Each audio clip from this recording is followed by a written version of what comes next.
I was going to do an introduction. I'm going to say this.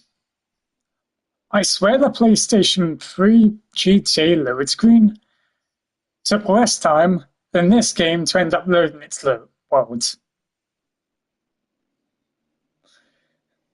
I could fall asleep waiting for it, honestly. But hello. You finally hear my voice after how long? Over a year, I think? But then I don't know. I completely forgot when I last did a mic stream. Mainly because it's too loud in here. Well, it's not completely silent here because I still have to look after a dog, but this is the most silent it's ever going to get for these past 2 days.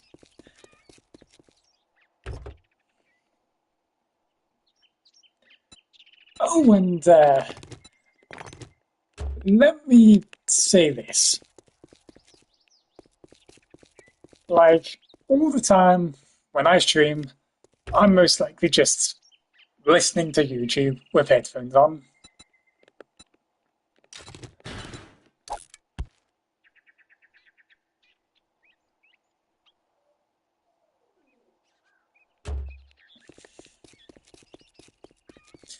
So apologies if I either sound very loud at times or barely audible. It's very hard to... How do I put it?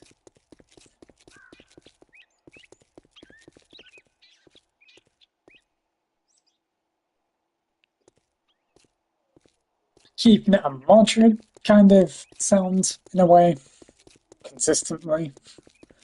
But that ain't gonna happen.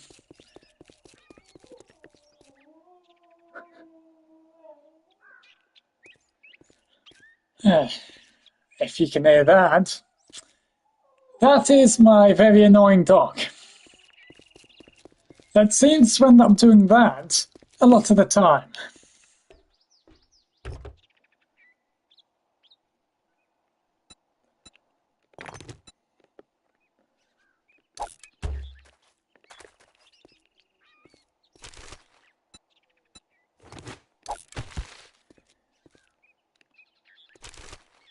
So practically it is pretty impossible to do a mic stream with complete utter silence.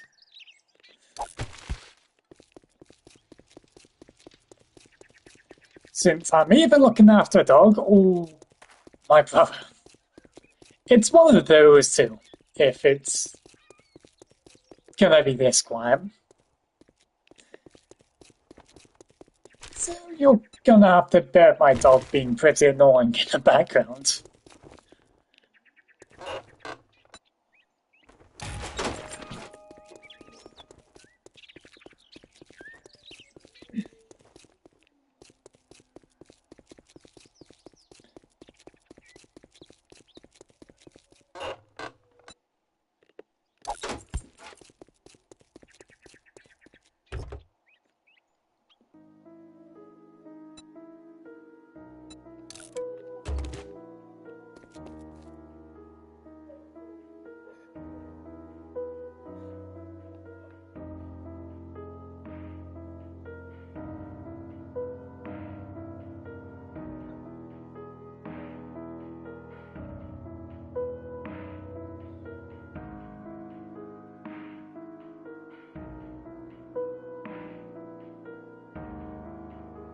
Oh, she's deciding to howl.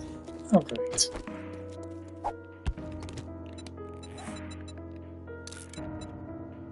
Oh.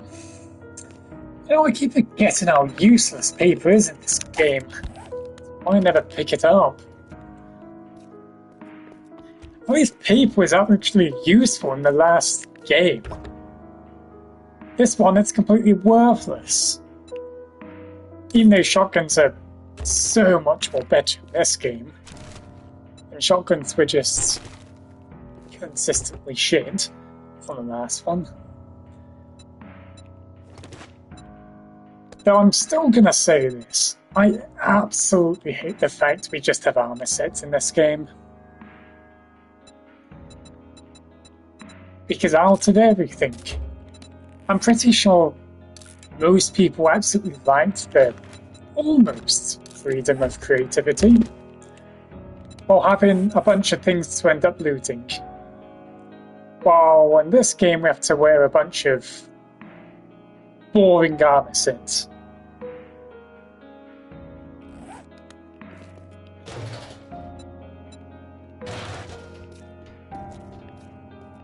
When getting the military, no, without military armor, I forgot which one. Getting an army vest in the original Sunday style felt so great. But if you just get a piece of clothing in this game, it's just like, meh.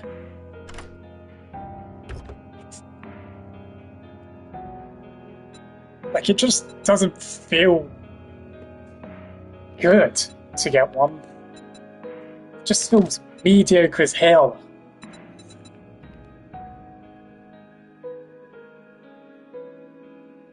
Not to mention, I absolutely hate the fact that they did this minus stamina, minus ability on these armor pieces. Or at least put some kind of transmog in this game. I know it seems very dumb to do that. But come on! I'm bored as hell trying to use some of these worthless armor pieces. Like, what's the point of carrying capacity? Really, what's the point? The only use this thing has is in either early game, or if you suffer that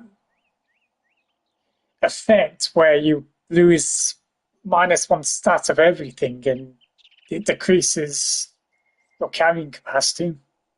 Other than that, it's completely worthless. Not to mention, it looks dope as hell.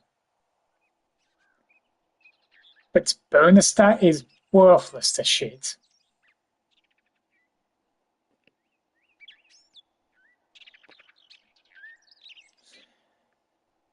And talking about stats, set bonuses.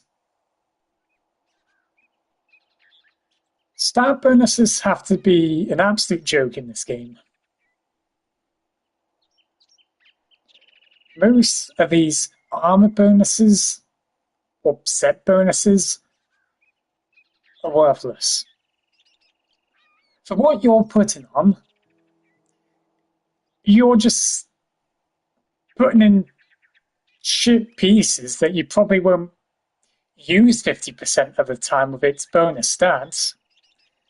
And its set piece is like some mediocre percentage of a bonus you get.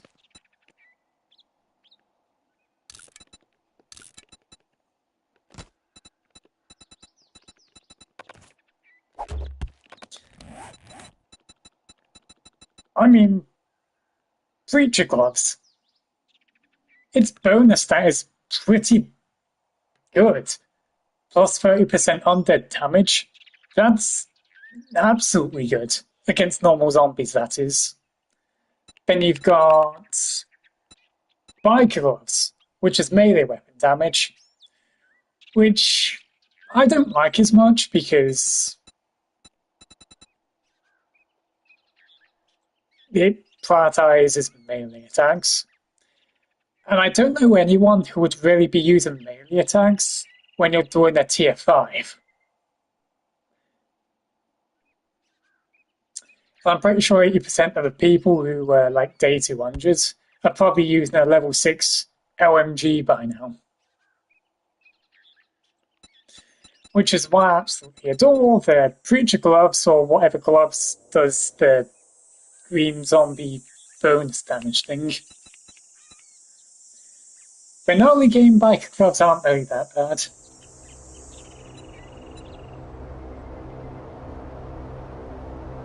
Same again with scavenger outfit. Mediocre stats for in-game players, really. And if I don't get this,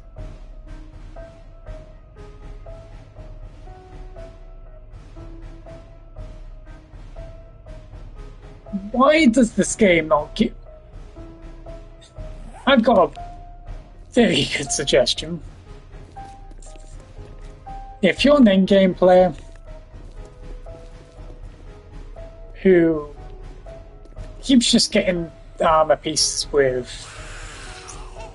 whatever their things carrying back capacity, why can't this carry capacity just increase the storage if you're over the limit? At least it would be not worthless to some in-game players if they like scavenging a lot, like me.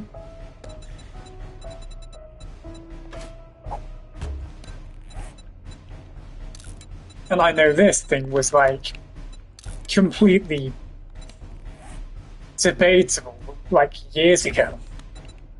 When I still was playing the old 7 Days to Die and streaming it, I remember hearing about him. I was like, eh? People complain about armor sets? Until now that I realized what they meant by armor sets.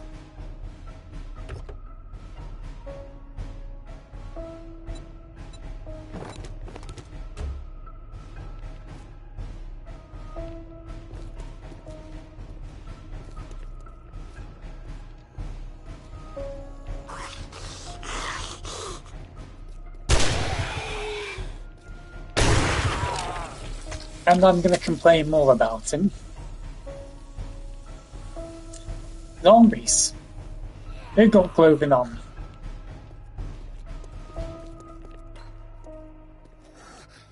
We can't use it for some odd reason. Clothes stores. There's shoes. There's tops and whatnot. Yet do we use it? No. We just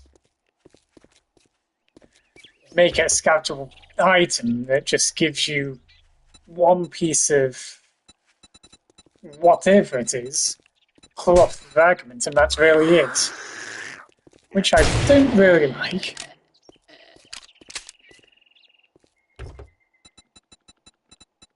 If it used the old 7 Days to Die clothes, at least that would be a way to get some sort of normal clothes in the game. There's a snake behind there.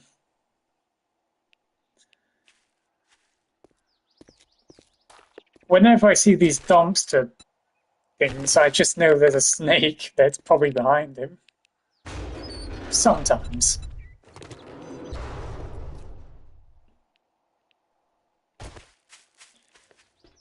But I still don't get why we're just locked to mediocre armor sets in this game.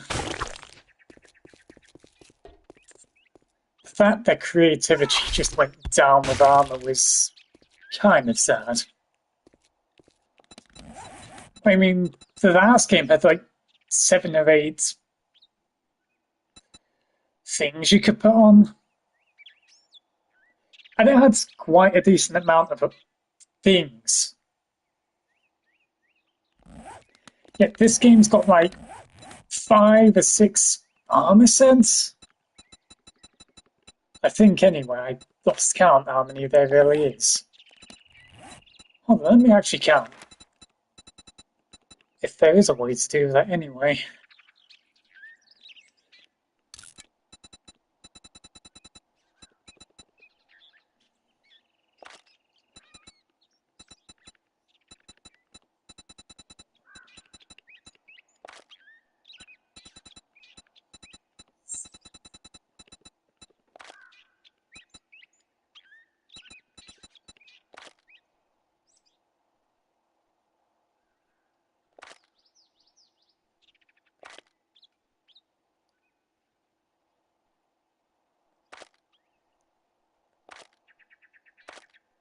Oh, there's actually 16.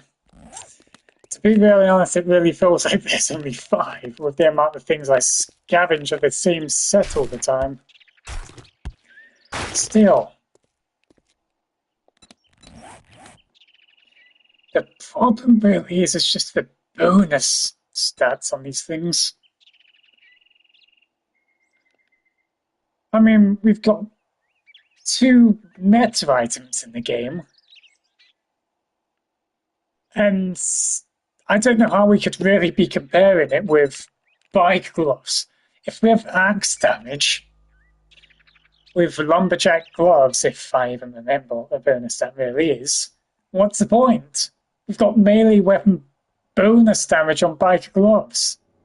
It would make no difference, but the bike gloves would be doing more benefit to a whole variety of weapons instead of an axe.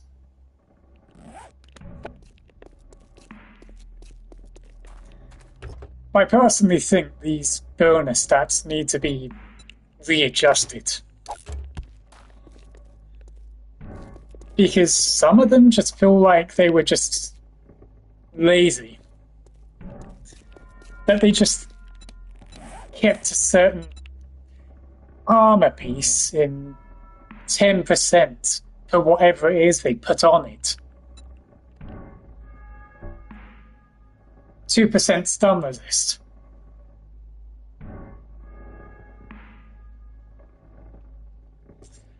Now, if we look on skills, I'm pretty sure there is something that reduces stun to 100% resistance. So when you basically get that, the commando helmet is completely worthless. Not worth using.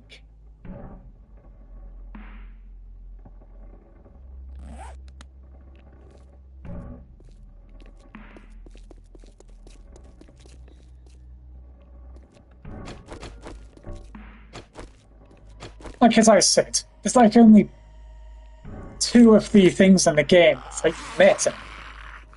And the rest is just useless. At least something that's completely dominated by another piece that makes using the other is just not worth it.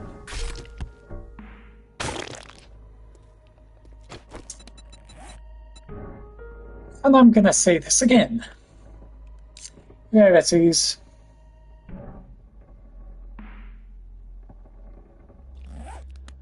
I don't know who made this decision. Who in the hell thought that having 600 levels, but bring them down to just a single-digit rarity was a good idea. I completely enjoyed the satisfaction of finding something better consistently in the old 7 days time. Because you had 600 levels worth of items. In this game, the max level is 6. And you very rarely find anything that's going to be better. They're just going to be worse rarities, or once you find something that's 1 rarity up, it just doesn't feel as exciting as... For example, if you had a level 243 bone knife in the old 7 days to die, finding a new bone knife that was level 300 or 298, there was some sort of satisfaction of finding even a few levels up better, if you know what I'm saying. Yet if I just find a level 2 sawed-off shotgun, I would just be like, yeah, okay, just one level up.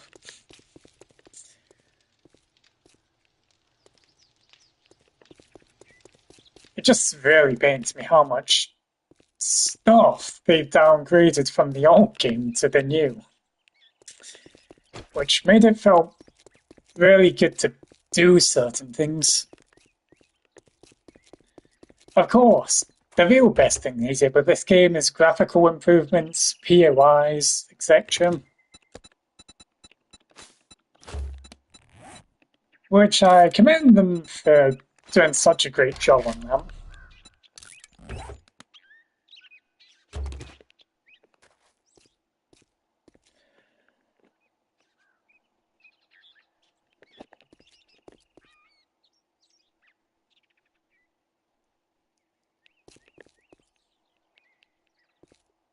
But I'm gonna have to say something bad about him.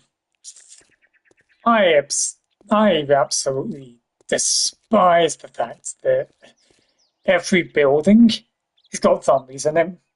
Every single one. Doesn't matter where you go. There's going to be a zombie in some sort of building you go into. Even if it's 0 difficulty, you'll find zombies in them. That's something I really dislike as an early player. It's like nowhere inside is safe. If you find a level 0 POI, like a named pile, you're gonna find zombies in there no matter what. I don't mind if like 90 to 90% of the buildings were filled with zombies, but I still don't like the fact that most need to have, all have to have zombies in it. I can see that snake, by the way. One.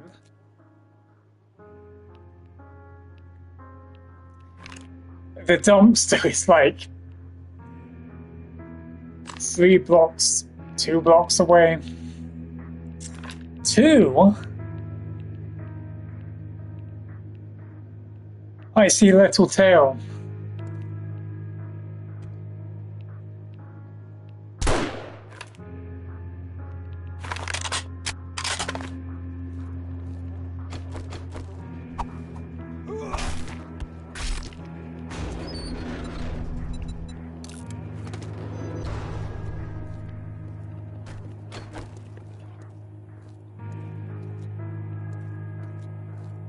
Hopefully, the bandit update they'll do will be absolutely great.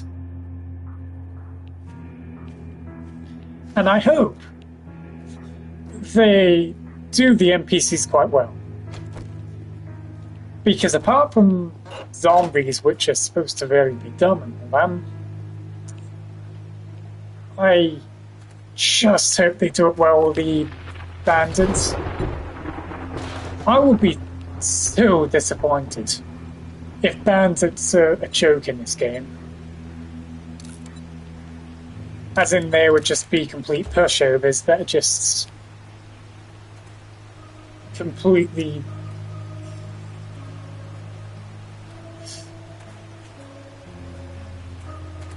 like propose zero threat, honestly.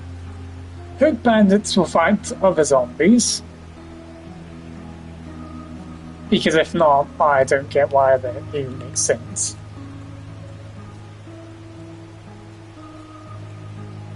And 2, I just wish bandits will be dangerous. To the point you can't just, completely rush on them and just stab them multiple times. That would just do nothing, really. And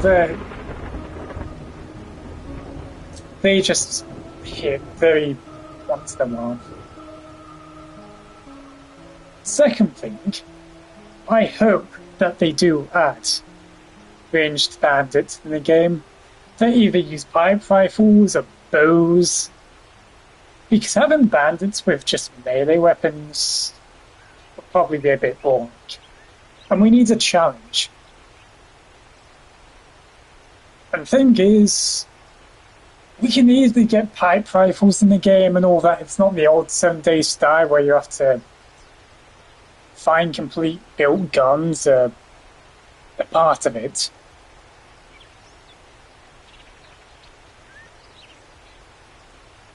Because in this game, you could easily create a pipe revolver, etc. So I don't see what would be completely bad to have bandits with guns or bows in the game. And of course,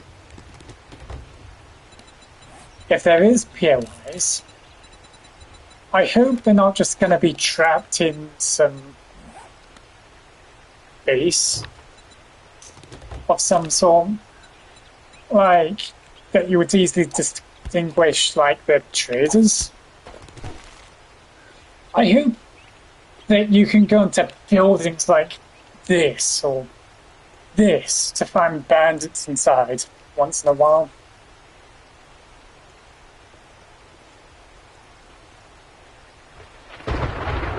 And that I just hope that if that does happen, we get difficulties. So the more difficulty we get, the more stronger they'll be. So upgraded weapons, upgraded guns, all them.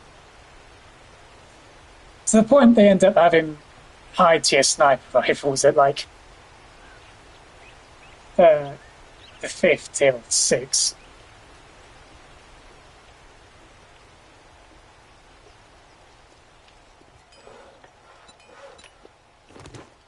Which I'm really gonna doubt that they're gonna make him use snipers and guns. I really think they're just gonna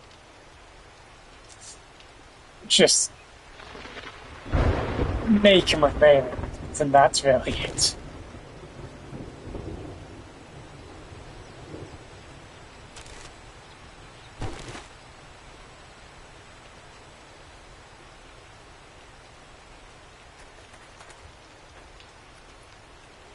Other improvements I would like to see with this game is attachments. And you may be thinking, what am I saying attachments for? Where do you have attachments in the game? Yeah, we do. But I kind of wish we had night vision scopes in the game.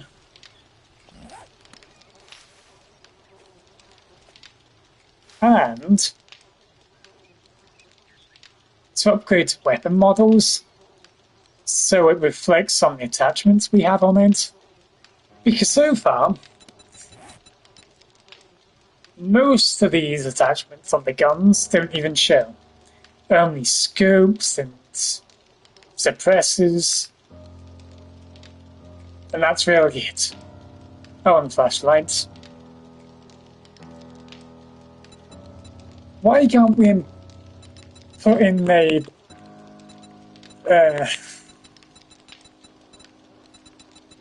what else then?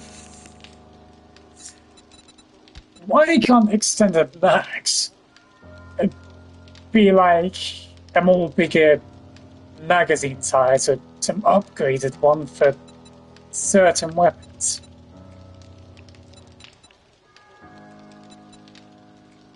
Like, I kind of get why they can't put a MP5 stock on a double-barreled shotgun. But tell me, how can we not just tape up a foregrip on it if we're going to use it?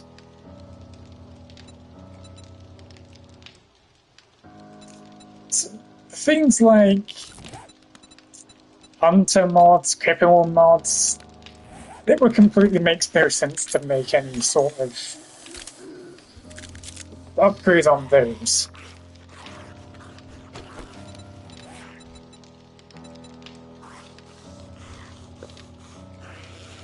Secondly, hopefully, they make clothes dyeable. You can technically dye it, but you just don't get the colour on the outfits for some odd reason. So I don't get why you can dye them, but we're just not sure.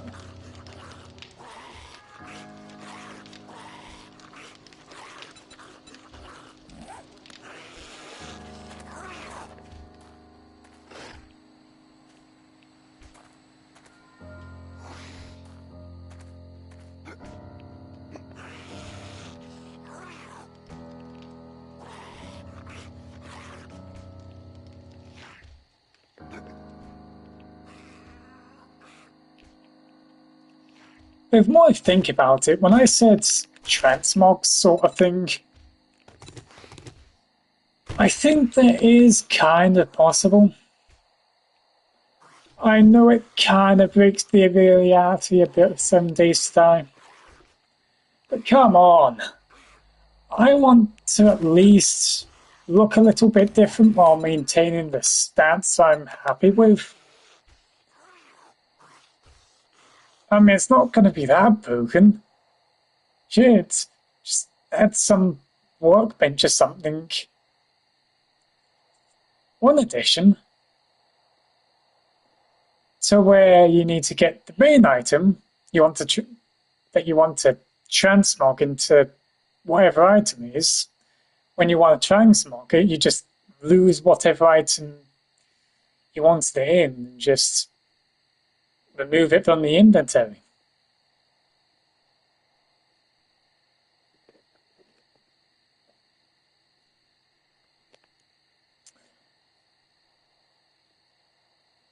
Well, I actually just had a good idea as well.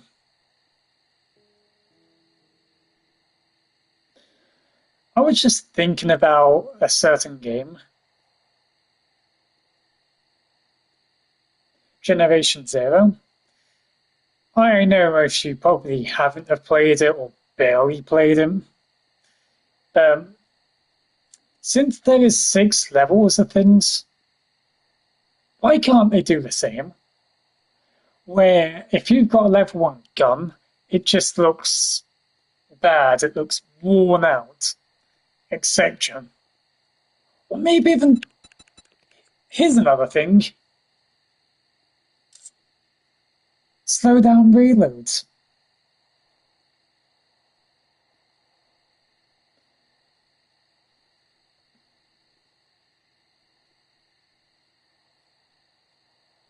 Or slow down the fire rate.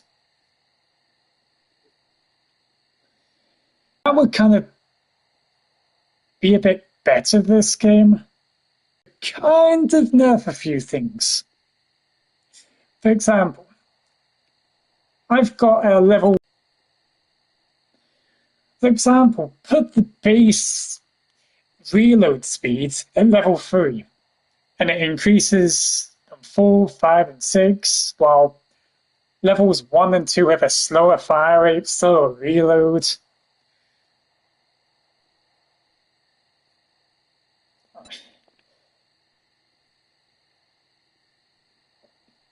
With the pipe rifle, it's probably gonna have to be nerfing. As I said, this is the nerf speeds will be for level 1 and 2. The 3 will be the normal speed we have it now. And 4, 5, 6 is just increased reload, increased fire rates, etc. For other weapons, I don't think nerfing attack speed would make some sort of sense in a way.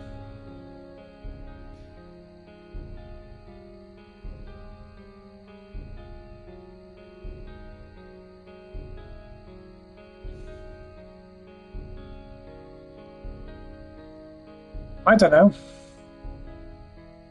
Increasing stamina costs? Okay, so we either have decreased hit attack personally not pretty good at endgame anyway.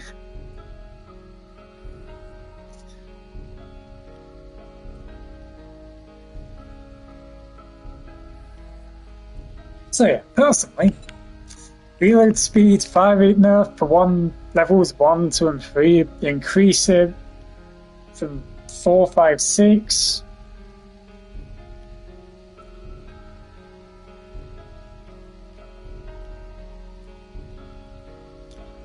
Oh, actually, here's something. I know I said increase in space with carrying capacity. I mean, we still can kind of do them.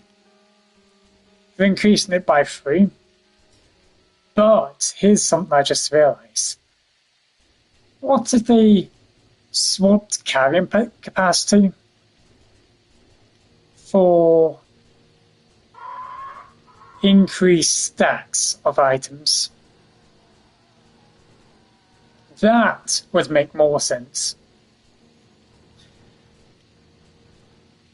But I'm more thinking of the ammo department of things.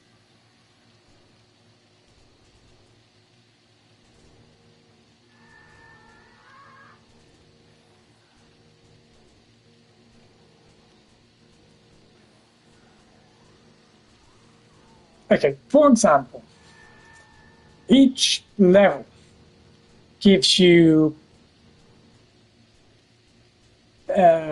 let's think about it. Lets you carry 10 more bullets per level. 10, 15, maybe?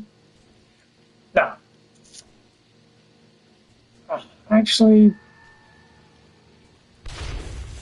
what do you think's better? A flat increase of ammo or a percentage increase of ammo you can carry? Thing is, with stacks of items, I think it would have to be like a flat out kind of increase.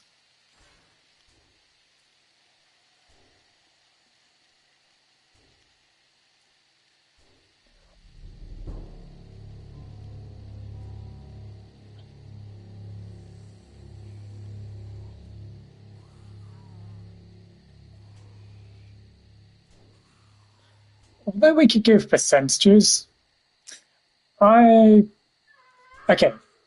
so if we're doing flat ammo, I think 20 ammo per stack of 15 might be the way to go with levels.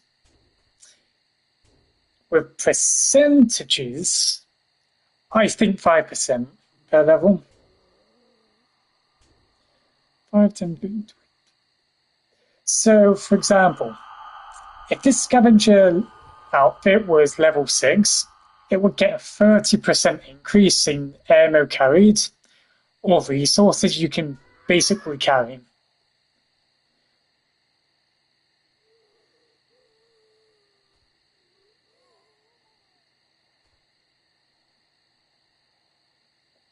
Because having a flat out increase, if we're counting in resources, that would be a bit bad for the resources like wood and all that.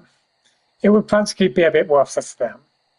But if we had a percentage increase in ammo we can carry per stack and all that, at least that would make a bit more sense. I mean, the most we can carry in a certain item would be 6,000. So if we have a 30% increase, that's 9,000 we can carry, isn't it?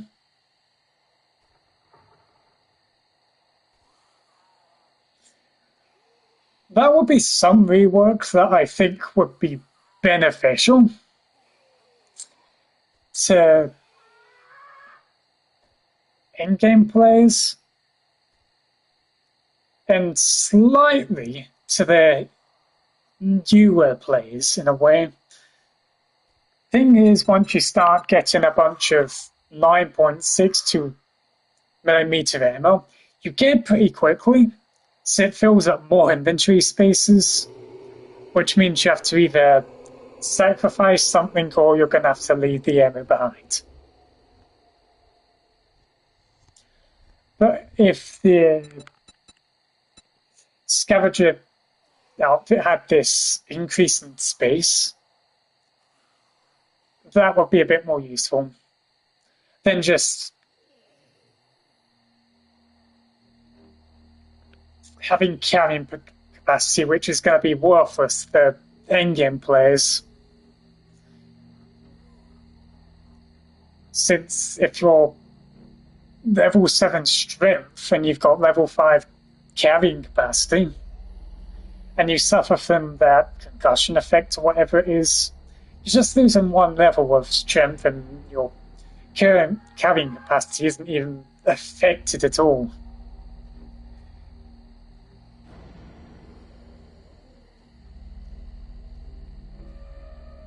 Plus, we've got pouches in the game, which also does the same thing as the scavenger outfit, which increases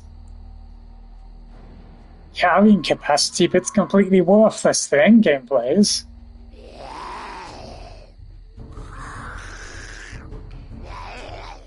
So I personally think this might be something that we might actually have to consider.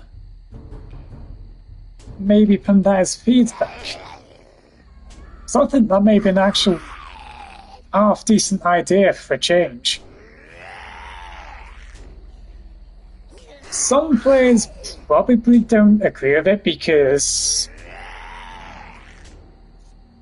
you know, they've got actual carrying capacity with new players in them.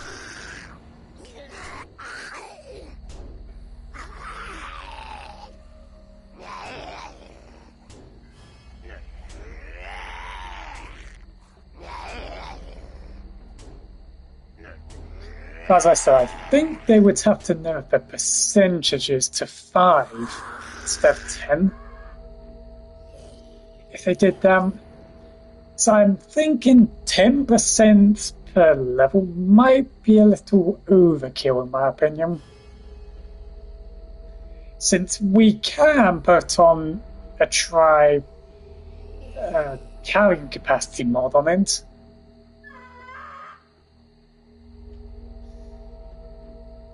And for the carrying capacity mod, I think that should also be 5%, and then the try one should be 15 or potentially 20.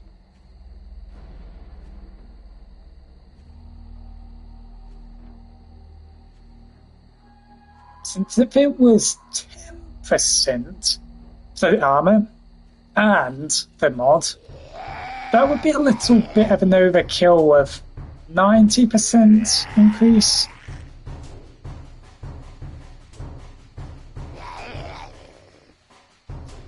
Which would practically mean we can carry almost 600 light bullets and over 14k wood in a single stack. Which doesn't actually sound too bad. I still don't want it to be like complete overkill in how much we can really carry.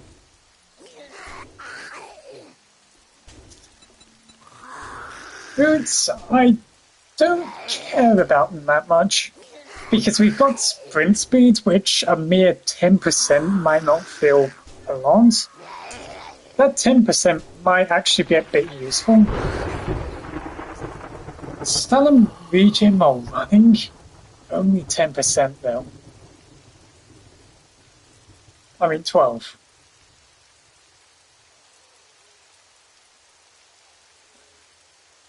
Here's the thing, what would you prioritize over run speed or stun regen while running? I personally think that run speed would be better than stun regen while running. Thing is, they both require you to run,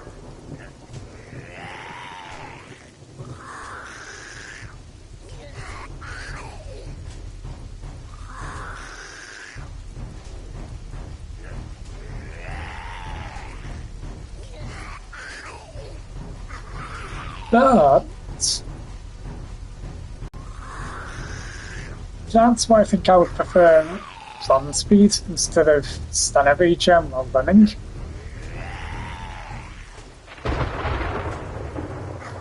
Because technically you've got to get rid of zombies as fast as possible.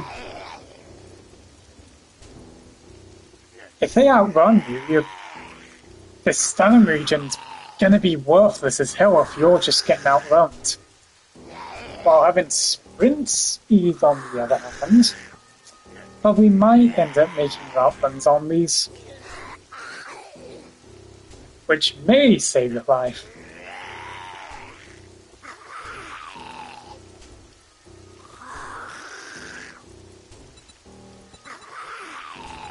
But I suddenly think stamina regen while running might need a significant buff to it, however.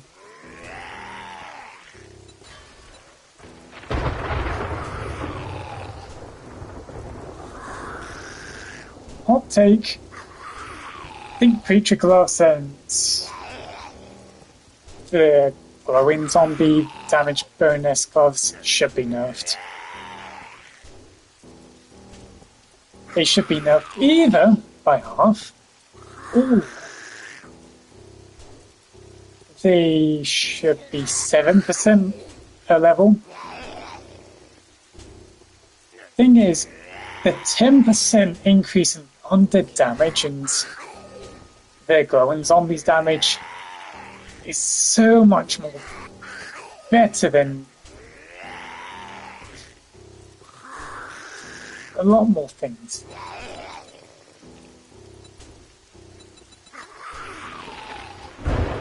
Actually, yeah.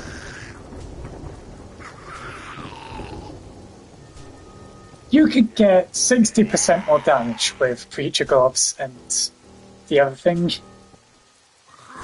I personally think at level 6 it should be 45 or 40%.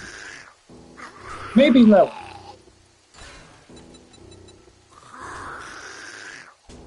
As the bike gloves, maybe 50%? As I said, creature gloves and the glowing zombie ones are going to be way more favourable, since they are the same ratio of damage as the biker gloves, but I don't know anyone who really used biker gloves with melee in a tier 6, when most people are going to have LMGs with complete ammo in it to mow down every zombie. So that's what I'm kind of suggesting with a slight nerf to the zombie damages. Well, I think biker gloves should remain untouched. For balance reasons.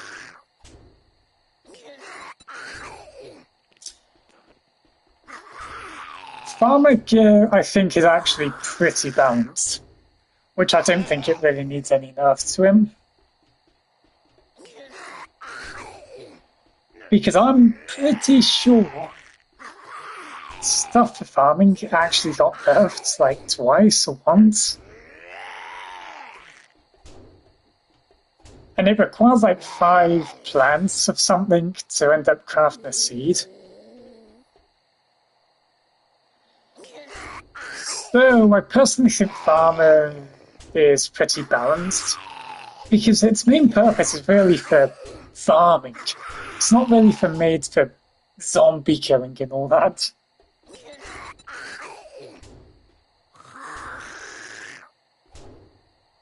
As I said, I think Commando Helmet needs a little bit of a change.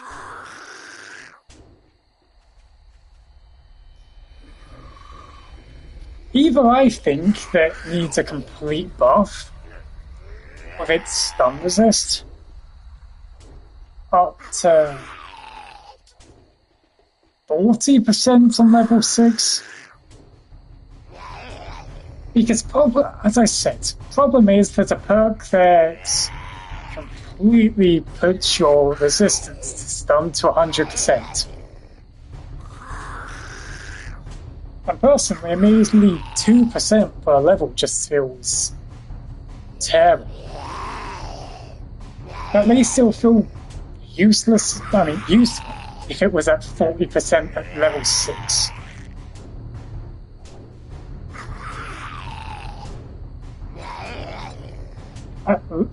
Here's the thing with these changes, at least people would end up potentially changing the whole setup of armor they would potentially use. Either that, or we just completely ditch with the global melee damage increases of that sort, and we just make armor that's for a singular weapon.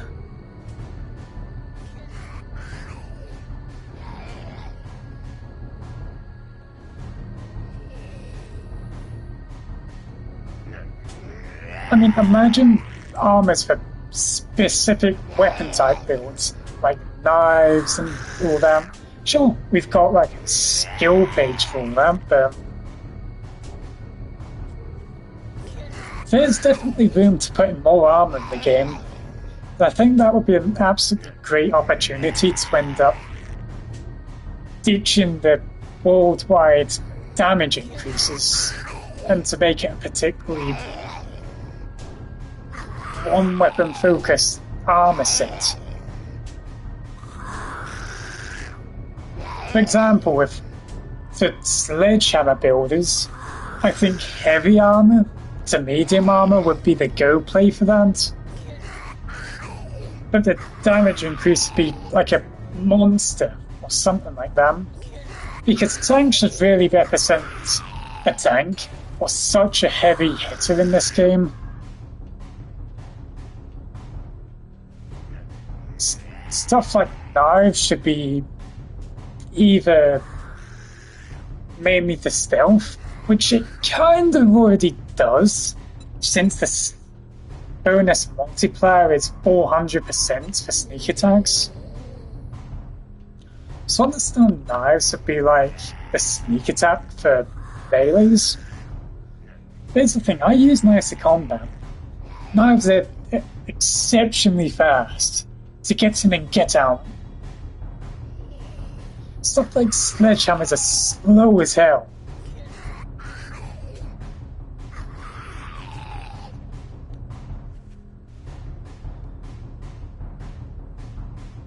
A slight thing I would think for an armor set would be if a zombie is bleeding, you should get 1 stun in the back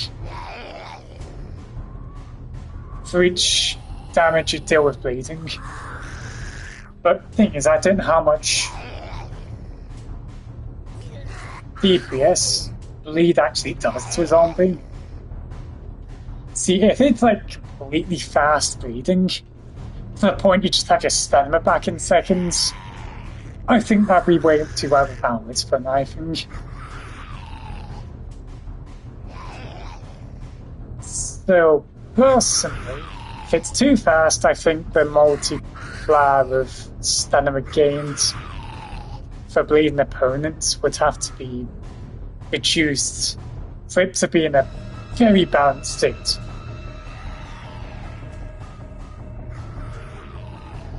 Personally, I think they should remove the stamina increase effect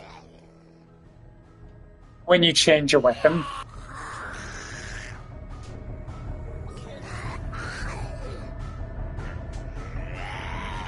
Either that, or you just make the effect of this worse. See, this is for primary knifing, not for adding in opportunities for other weapons.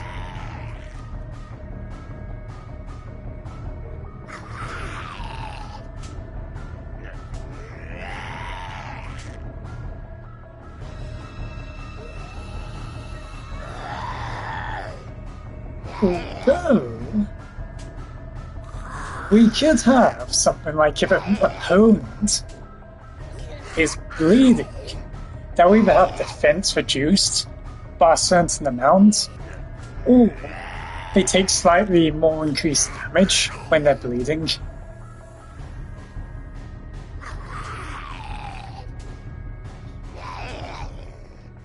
Even though I don't like other weapons benefiting from a certain weapon build, I think it might actually be good for that, actually. I use a knife.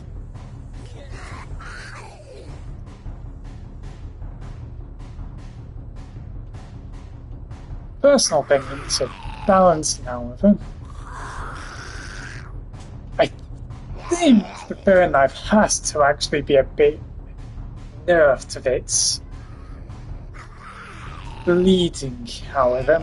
I find the burn knife to be really overpowered for a bone weapon. So I think reducing the chance of bleed on bone knife would be good.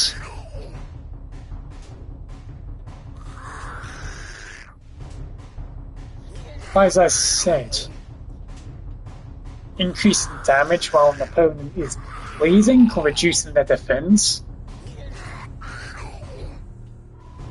gonna be good. Although if we are doing defense reduction or taking more damage, I do think that bleed damage would have to be kind of lowered.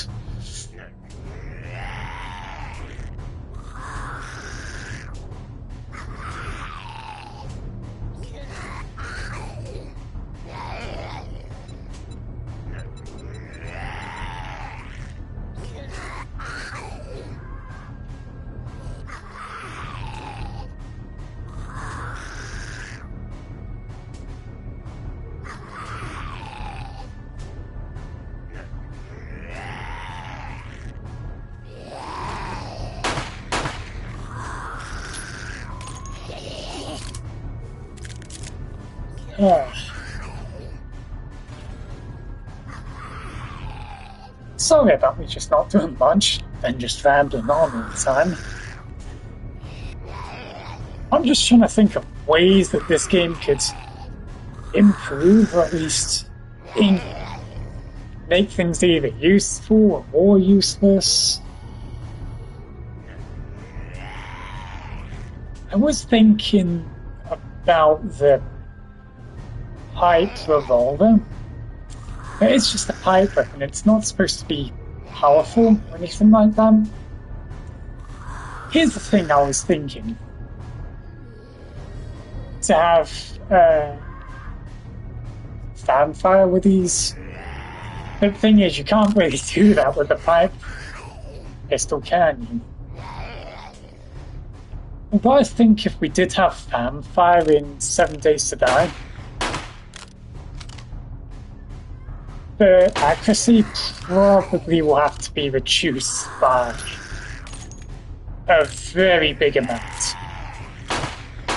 if we did have it for the pipe revolver, because the pipe revolver is not really supposed to be completely accurate.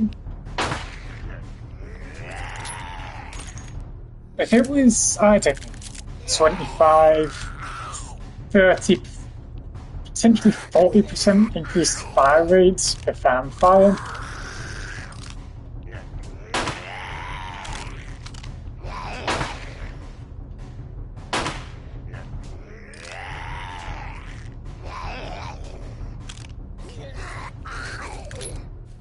I guess would be more useful.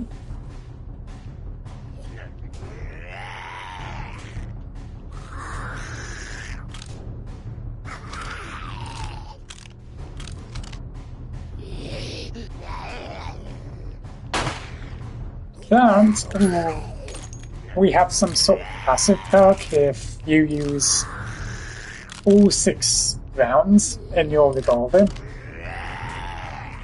that you should get a 20 or 10% damage in your next shot.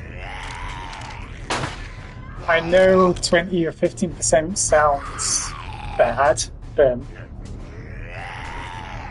the revolvers kind of feel a bit slacking. Although they are very powerful things, I do think they do require fan firing, or having that passive 15% more damage once you use all 6 bullets in your revolver.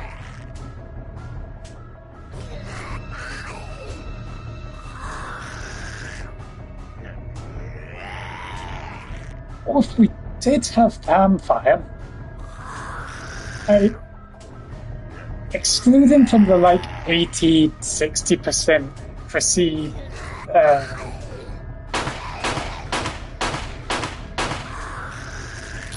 Yeah, I think about 50-60% proceed decrease in fanfire might be a good idea, actually. I mean, fanfire obviously wouldn't be able to be used in ADS, obviously. Actually, I think 70%.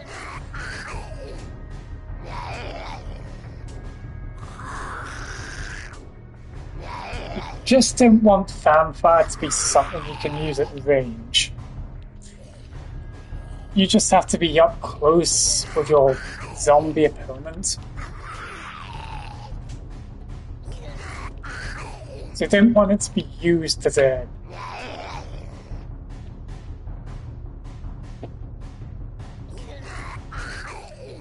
You see that box right there? I think that's about... No, I think that's too little.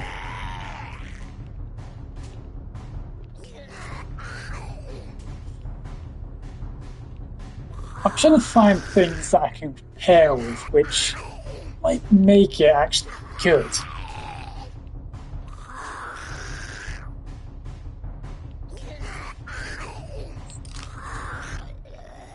Okay. You see this building that I'm kind of pointing out? That my crosshairs or accuracy is about the same. Oh no. Let's point at this zombie right here. See how if we had fanfire but it didn't have any accuracy decrease? A lot of the shots have probably hit that zombie.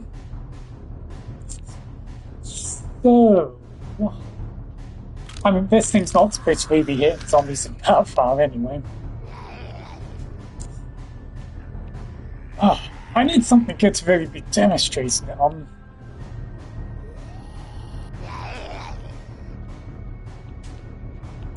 Either that or a certain range should nerf the damage we do with fanfire.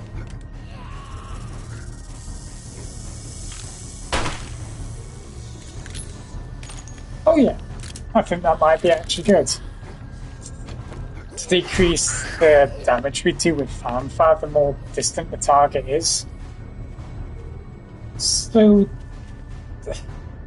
I mean, we could keep the accuracy, but we would have to do like major damage decreases at long range we did do fanfire.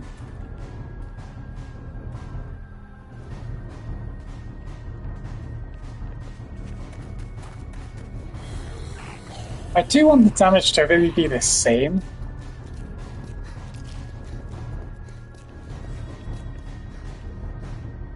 Okay, here we go. Here's a good idea.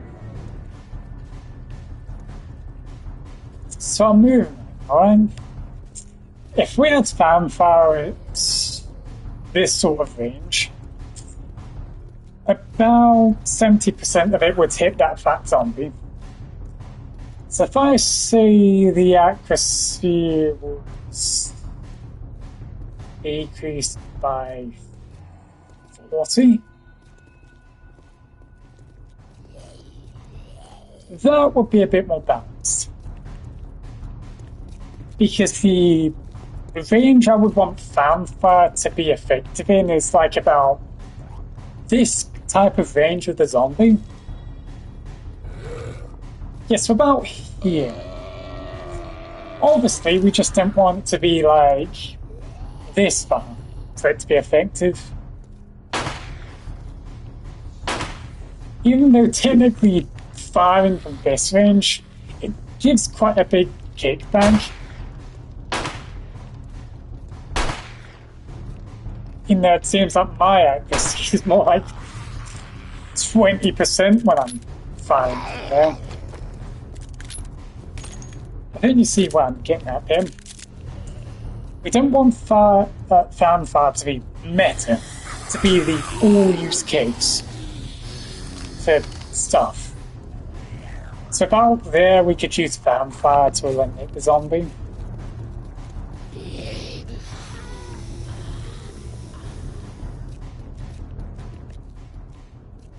I just realised we failed the quest. Being too far. I keep forgetting about that, by the way.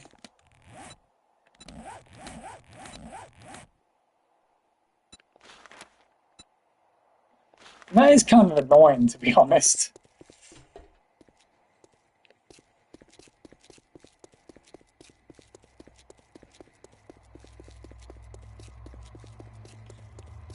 I don't know if I just said this. I think fanfare should damage your weapon a bit more. Yeah.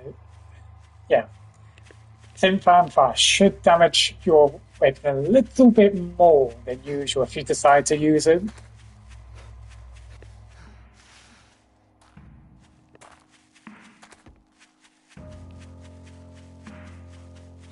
I would say either the 2 times multiplier or a 1.2 multiplier for doing them. Not, actually, I was thinking per fan wave you do with him. I think per shot might, yeah, 1.2/1.1 multiplier on damage when you do use fanfare per shot. So 6 shots, 1.1 multiplier would be 1.6 damage. If it was 1.2, that would be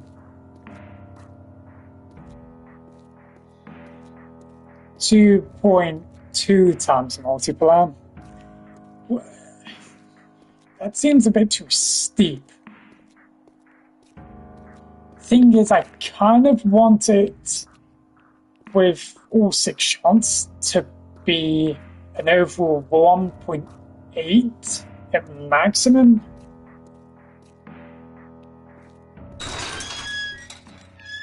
So 1.6 for a full fan shot should feel a bit more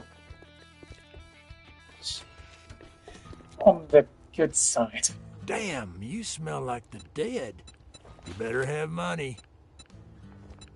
Well, come to think of it, I do have a task for a lowlife like you. I hate snakes.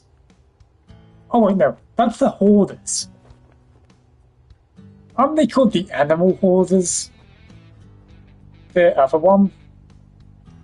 Was that the same place? Okay, so I have been in the animal hoarders place, because they got a snake in him. But I don't know if the hoarder's house has also got things in him, or if it's just hoarders as in literal you better not hoarders of items. Or I'll cut your goddamn throat. Oh, well, I guess we'll find out.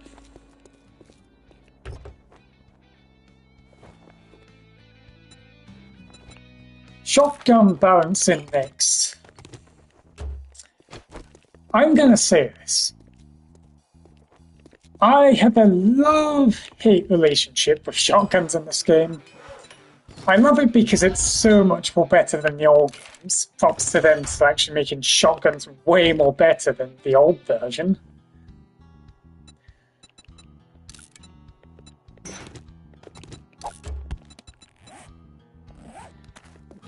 But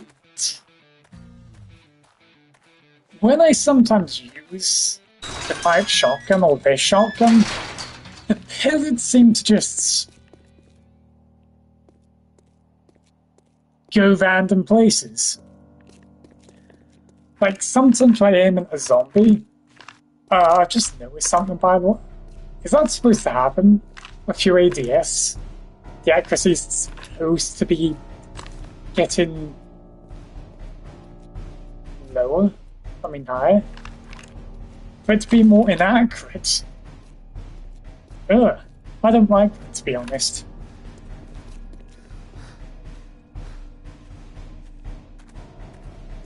I kinda don't like the way the pellets are random when using shotguns. Because the amount of times I've aimed at a zombie's head, like straight on, and like 8 of the bullets, all of them just scattered somewhere else instead. I kind of wish it was just a patterned shotgun blast instead of a random bullet one. I mean, it could be patterned. It just seems like it's random for me. Sometimes I either get the kill head on, or sometimes I just don't. Unless I'm literally in a zombie's face, completely on my screen like this, then yeah, I do get the one hit, one kill sort of thing.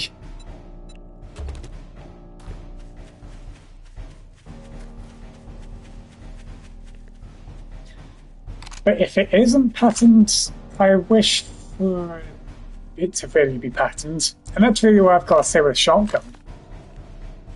Everything about it I like, apart the pattern.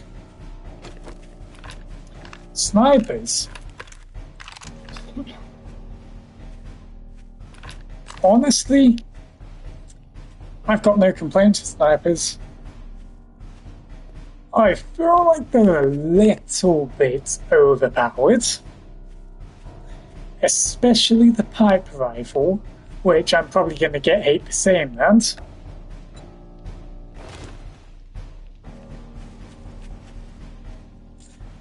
I really like sniper rifles. They're very overpowered. There's barely any downsides. The pipe rifle's reload is pretty fast. I think it should be slowed a bit more, to be honest.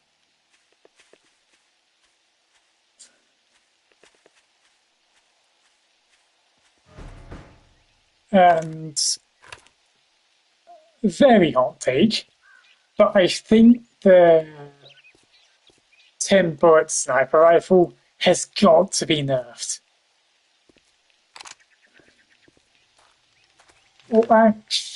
No, I take that back, or sort of in a way. Unless we had a MP60 complete nerf, I feel like sniper rifle nerf shouldn't happen. So snipers should be nerfed slightly if the MP60 got nerfed.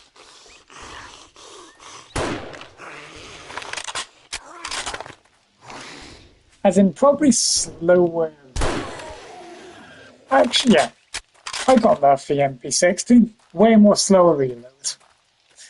Its damage is bigger than the burst rifles, I think. And it can hold 100 or 200 bullets. And you can just hold it down, spray everything in your way, have a fast-ass reload on it, get back into action. Same with the sniper rifle, all that has 10 bullets. I personally think the MP60 needs to have a reload nerf. It should take so long to reload that thing, in my personal opinion.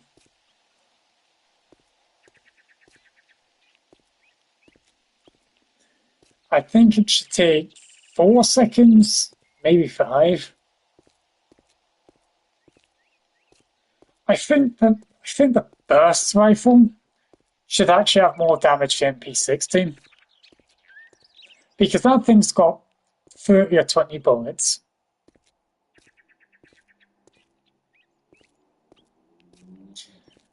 So MP60 damage nerf to be slightly lower than the burst, and a longer reload.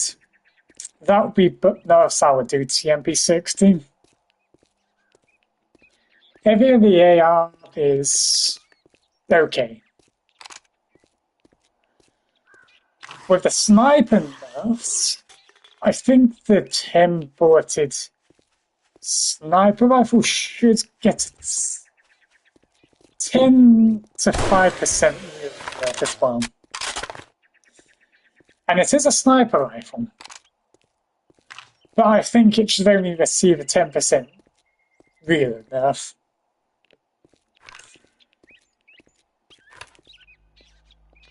Either that, or we reduce its damage by a ton. I personally think that one-shot snipers should have better damage than the 10-shot sniper rifle, in my opinion.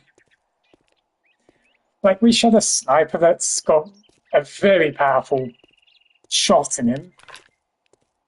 Way more powerful than a 10-shot sniper. It's only a one-shot thing, but has a bit of a slow reload. Or at least on par with a 10-shot sniper.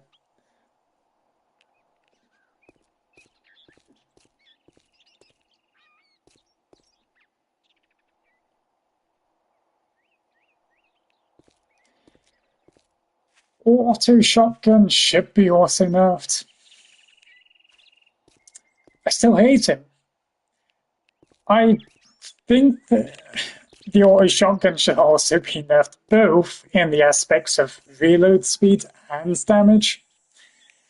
I still think we need the pump shotgun to do more damage than him.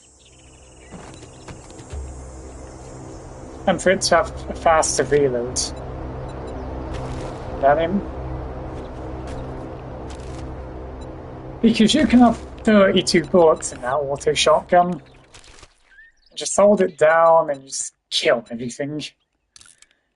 Just brain dead type of player, that gun, honestly.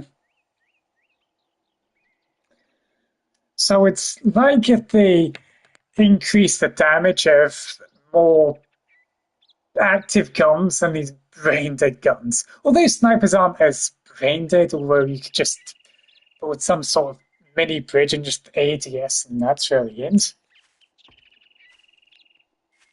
I just wish that guns that have to make you do a bit more had to have superiority over brain dead guns, in my opinion.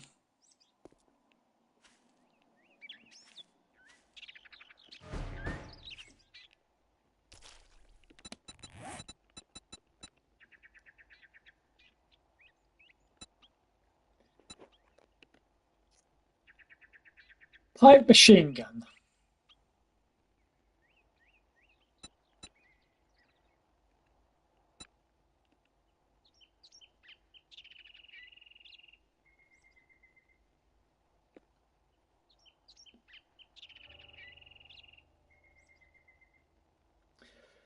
I don't know if I want to nerf this, or if I think it did a tiny bit of a nerf.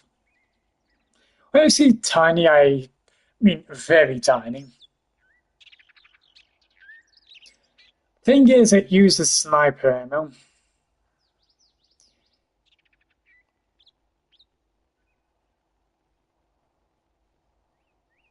Hold on.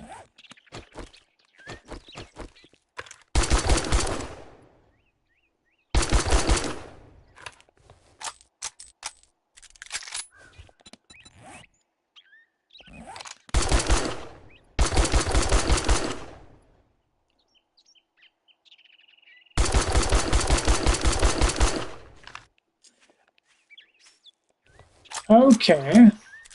I shouldn't notice this about him. I didn't realize the accuracy was actually very bad when you held it down. Here's the thing, I don't see anyone really holding this thing down. In early game, you barely get any ammo. In about this stage, you should be able to get an AK about this point. Nerfs I would give this is 5% less reload speed.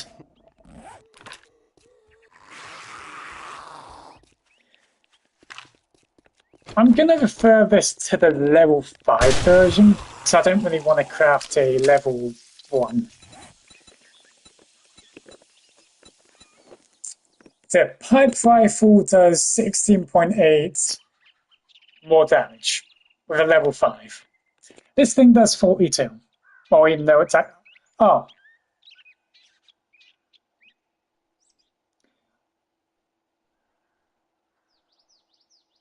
Hold on. This cuts it out. Ah. I was actually going to say nerf this to 40 damage, but I realized that mods give you more damage. Never mind. I think it's just a reload nerf, I think, for this. Because the more you hold it down, it's got very shit accuracy. That I respect this gun. It's a 5% reload speed nerf I would suggest for a pipe machine gun. As I said, because it's got mods on it, I would have said it would have been reduced to 40. But without mods, I think it'd be lower than 40, so yeah, just a reload nerf.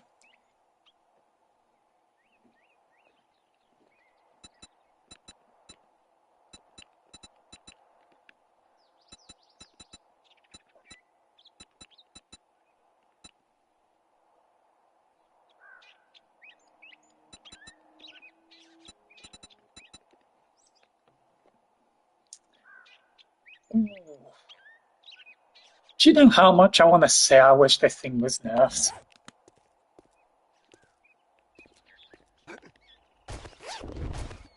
Here's the thing that convinced me I wish to nerf it. It kept pushing every zombie it saw out of the way. And I mean, like, literally every zombie. I think this thing needs so much more less durability on him.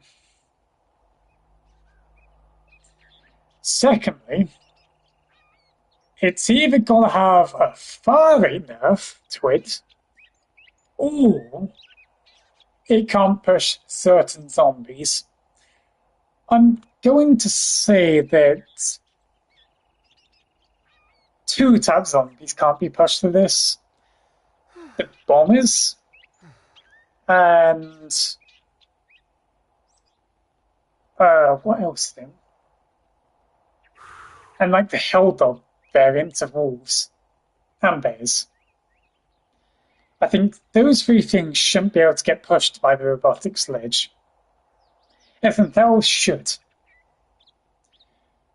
So as I said, it's either fire rate nerf for it to still keep pushing everything back, or we keep the fire rate as it's normal, but it doesn't push certain dangerous zombies out. Because here's the thing, bombers feel like a joke. This thing could just push them back, and they just don't feel dangerous at all. Bomber zombies are supposed to feel like this very intimidating zombie you're supposed to keep well away from, and to not shoot at the bomb, obviously. But the robotic sledge just makes it where you don't have to worry about them, or any other zombie really in that regard. But I still think it needs a nerf to its durability. I think it's a little bit too much. Yeah. This time I've been put on YouTube yet. Well, I'm still rambling about either reworks and nerfs about things. Even though I'm not even a developer or anything like that. Oh, now this is gonna get interesting. Knuckles. I hate Knuckles in this game. They feel absolutely terrible. The animations feel clunky as hell. The damage feels terrible on it. And it's things it provides is very lackluster.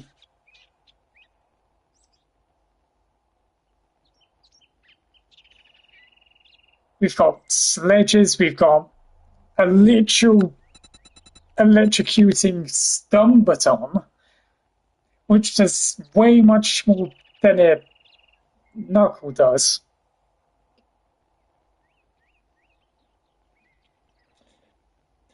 Personally, I think if the stun baton's going to be this DPS stun sort of weapon, Knuckles have got to do something.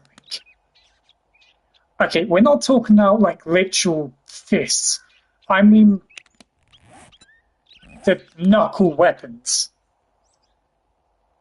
Fists are literally excluded. Oh god, that's... Never mind. Watching YouTube is very distracting for me. But Knuckles should be some sort of semi sort of support weapon in a sense. Even though it won't make sense for this, but I don't like its perk, really. Where if you punch a zombie in its face, it won't inflict infection to you. Which is kind of worthless. I personally think we should be doing the opposite of that.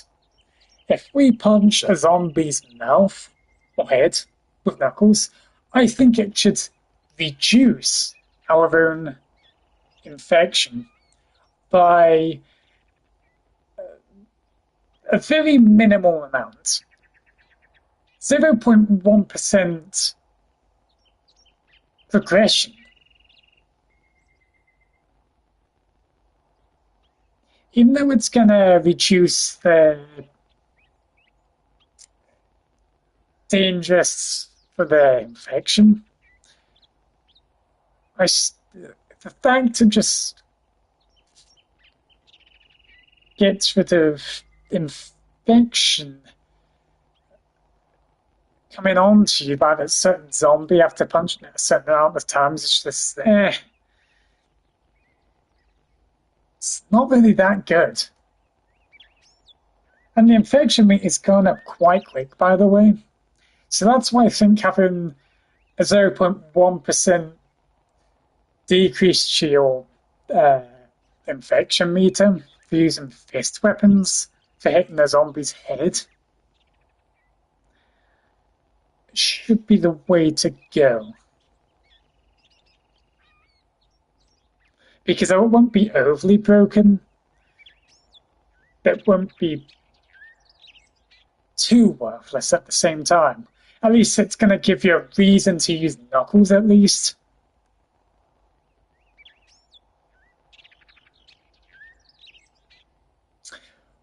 Ooh, okay. Then while I've just had that idea, what we said about knives when you inflict bleeding, that it should either decrease defense or increase the amount of damage you do to zombies. So knives should increase damage you do to zombies, but I think knuckle weapons should decrease zombies' defense.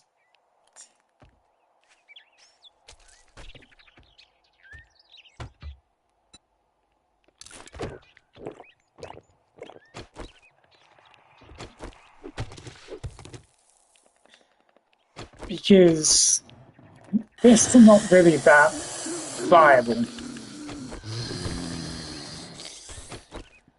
I don't know anyone who actually uses fists in 7 Days to Die because I've never seen anyone use fists in 7 Days to Die. They'd rather use stun batons than fists any other day. Even if it's a pipe baton, they'd rather probably use a pipe baton than the knuckle fists. Just saying.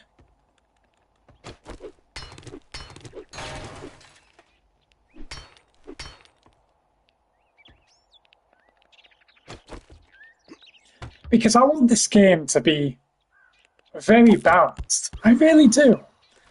I want it to be where people can use different things without feeling like they're going to have a massive disadvantage for using it compared to other weapons. I find a lot of seeds for blueberries. Yeah, I don't know what I'm holding this gunpowder for when I'm barely getting any. I should just replace it with blueberry seeds. I'd thrive more with blueberry seeds than gunpowder. We find enough of them on this game anyway, don't we? Especially as a solo player. And besides, I'm trying to literally make a big farm. Oh, there's potatoes also. And again, I don't really use potatoes in this game. And I don't want the...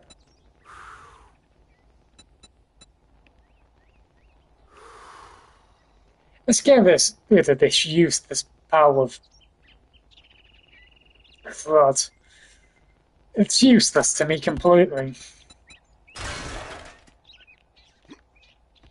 I was only doing it because if someone did end up joining this game, like a friend or someone that I end up putting my code on, which, by the way, still the same code and the same name as before. I mean, here's the thing. I don't know if this game actually uses online IDs as their world name, or if it uses our world names as IDs for our world. I don't even know. I'm very confused about them. But my ID should stay the same as Clone Sharpshot, and the pass would be Haruki/1. You know, with the actual slash, the middle slash. I think it's the middle slash anyway. If not, it's a lower one. And then it has one in the end. And it's capital H, I think. I don't remember.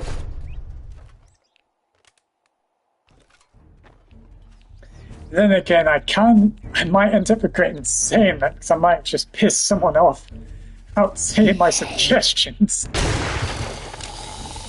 Then again, I don't really have any friends who play this game.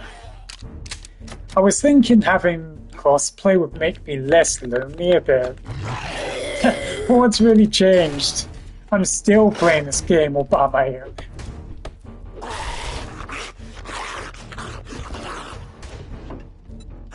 All this talking, I've actually forgotten it was Christmas. So, oh yeah, I did set my stream time, didn't I? But Merry Christmas to you anyway.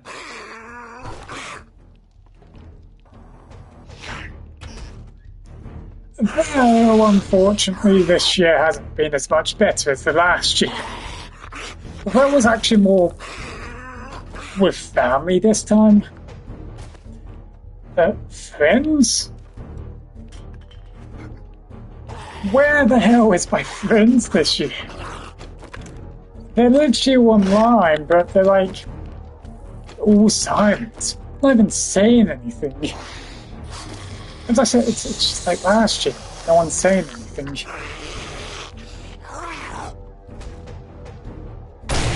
Although, my Sky Children of Light friends have been more caring than others. Although these aren't the ones that are the ones I've met on stream, by the way.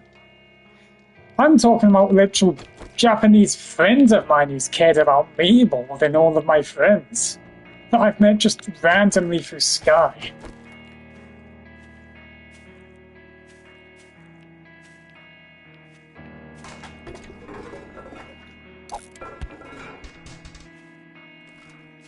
I'm thankful to have Fujiyama as my friend. She's been so caring as being the most caring Sky friend I have.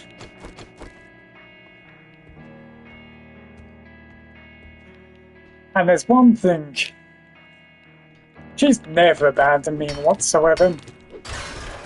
If I was lonely as hell, she'd end up coming to me anyway. Even though we're like many hours apart. Like 8 hours, 9, I don't know how long. But we're absolutely apart with time. But we are such close friends. With everyone else, they don't seem to stay very long. And if they stay, they seem to not care that much. Don't know why.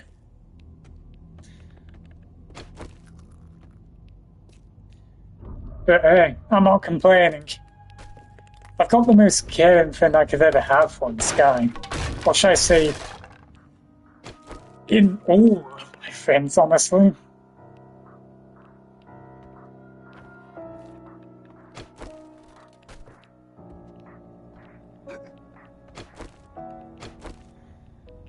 I mean, she supports everything around me. She doesn't care if I struggle with anything. She accepts me who I really am.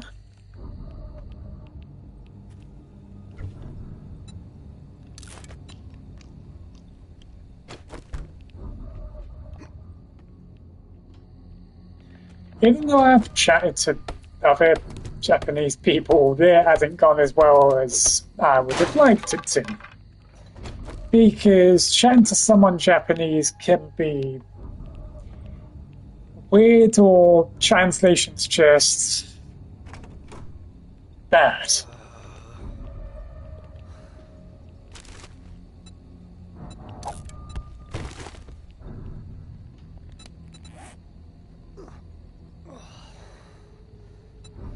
Once I pick up mushroom spores... No, not mushrooms. Oh. Oh, wait, no. Huh? Wait.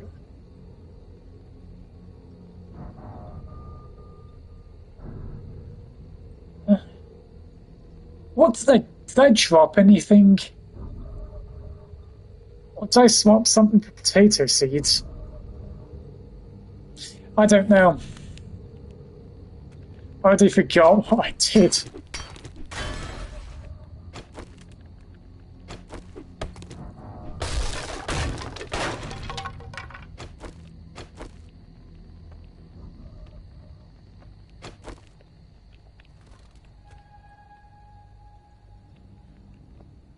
Though it is almost midnight for me. But that isn't really the end of my present, Jim. My sister's actually got me presents. Unfortunately, she can't come over here. Thankfully, my brother and sister, who lives here, they actually went to my dad's house. And my sister's actually dropped the presents off there, so when they get picked up in a day or two, hopefully, if they remember, I'll get my presents on the 27th. That, and I can finally celebrate have more Genshin merch. Oof.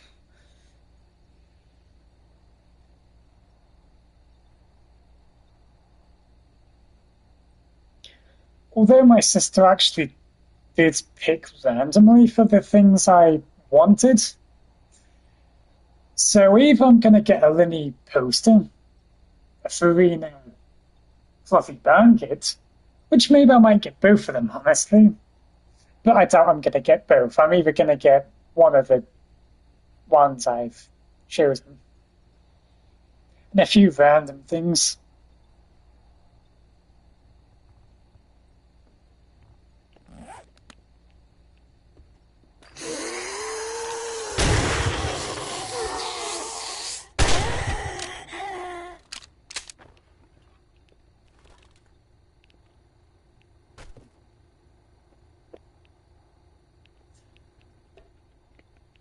And I didn't get much here at all.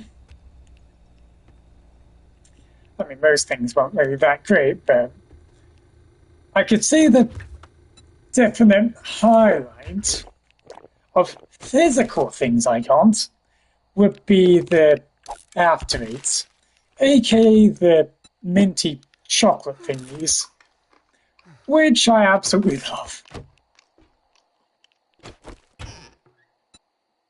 It's actually got two. They were normally at Christmas, I always get to.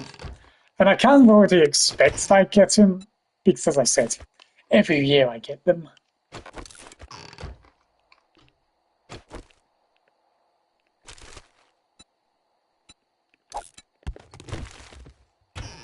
don't know if I heard something outside or not. But I'd ignore it anyway.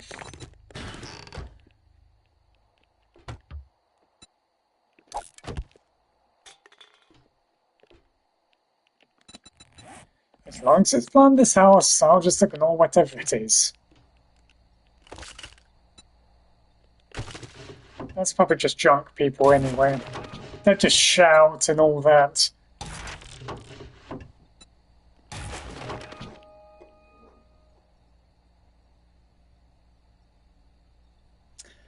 But I did see physical items. The main item is a... Okay, I'm going to hint this to you. Only people who know me well know what I'm talking about on this. So I got a game that I retired from, technically. It's from a game dev that I absolutely hate to death. Because they wouldn't fix the game, there's just constant crashes. And, well, due to that, I completely quit that game because I got so tired of the devs not giving a shit. But because they released a PS5 version, it's quite some time ago, and it's on sale, both the DLC and the game, because they actually released a bundle with both, like, a few days ago, which both are technically on sale, which is more cheaper than the base game when it was 33% off, by the way.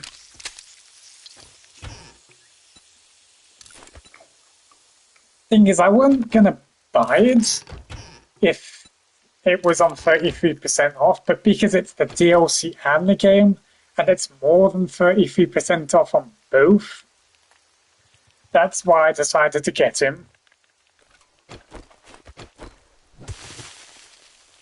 Although I did hear that this game might have a slight bit of performance issues, the game has been slightly better. So dinos won't be as... Oops. Oh, I accidentally said something. Those... Okay, I'm just going to say it since I already said it. Those dinos won't be blocks most of the time now. Although the performance is probably going to be 30 FPS to 40 because apparently it doesn't run the best on the PS5 Pro.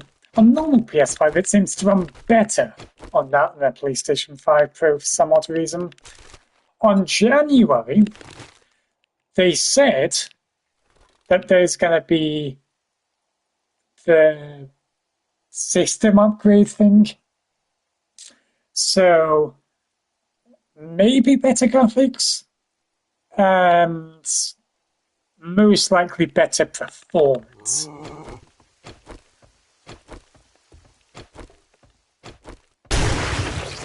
If you don't know what game I'm talking about, I'm just going to say it. Ark Survival Ascended. aka what used to be Ark Survival Evolved, but the PlayStation 5 version they called Ark Survival Ascended instead. So yes, I bought the base game for that today, and I bought Bob's bundle with it. Hopefully, if there's no crashes, for most of the aren't, although I probably might get mad if it still crashes, and if it runs decently well to about 40 to 50 FPS, I'll be happy I bought it, but I swear to God, if this thing crashes within 5 minutes of me loading in, good God, you're not going to know how much I'm going to hate the devs much more than I already hate them already. But if the game runs well enough, I might actually forgive them a slight bit. So at least they made some improvements, but I did hear back then, on the early days, they were kind of terrible still. But they're kind of listening. When I say kind of, not exactly, but they're doing a bit more better than what they did the PlayStation 4 version. Which is good and bad at the same time. Guess it's better than nothing, huh? Though, I'm going to say that even though I have played all of its DLCs and bought all of its DLCs and Evolved, I'm actually still excited to play the game. But then I am a bit concerned I'm going to be a bit disappointed with him performance stuff. Hopefully they won't disappoint them.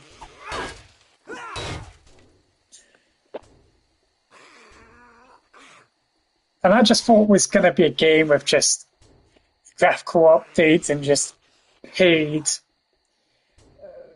additional things like dinos, skins, etc. No. Spoiler alert. Back off now before I say about this. I'll give you 10 seconds. 10, 9, 8, 7, 6, 5, 4, 3, 2, 1, and 0. Ark's getting a new map. Well, it's probably getting. We think it is anyway. Because on the latest map they redesigned, which is Extinction, they made a slight bit of an edit to the ending of that. And we got an actual teaser for a new map. What seems to be a new map anyway. And when I saw it, I was like, holy shit. There's no way Ark is bringing out a new map. But obviously the map's gonna be paid, unfortunately. It would be great if they definitely gave it for free because, I'm still a bit pissed off that I felt a bit ripped off from their final 2 DLCs because they were beyond broken that they refused to fix. I'm kind of glad that they're making a map because I thought they stopped with them. Third thing, however, they are definitely working on Ark 2. The reason why I'm saying this is bad is because this won't be on the PlayStation 5 for some time, which is very unfortunate. And two, I'm more scared of more bugs in that game. Since I don't know how they could properly stabilize the game. Yeah, to be honest, look at 7 Days to Die, for example. This game was horrendous with stability. Going at tier 5, tier 6, or tier 4 building, and your game just hits FPS jumps like freaking crazy, like go down to 20. In a tier 6, it go down to like 10 FPS or something like that. Now I don't exactly know if it's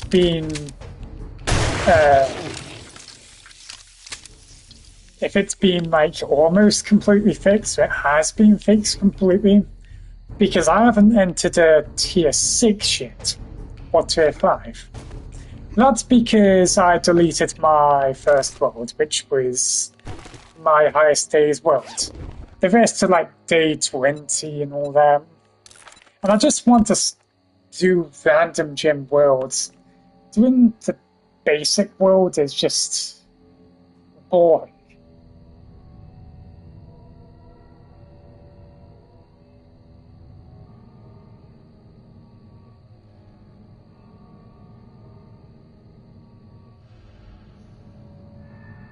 So I'm going to have to test to see if this game still has stable issues. I'm not a bit happy. Of course, they did bring out crossplay, but they delayed the main update. But this update did include the crossplay and so-called stable update, but I can't prove that yet until I find out myself that it really is.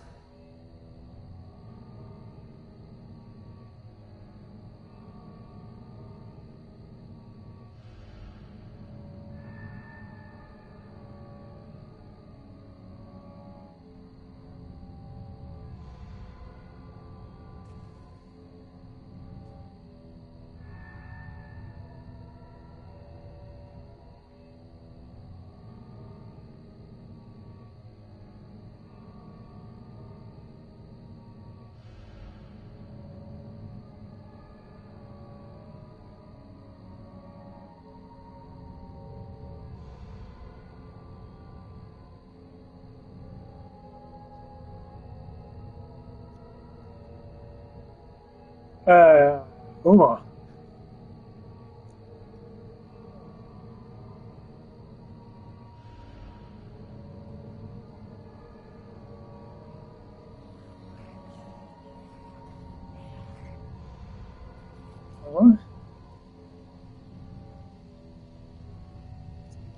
I'm going to do a little bit of a rant here.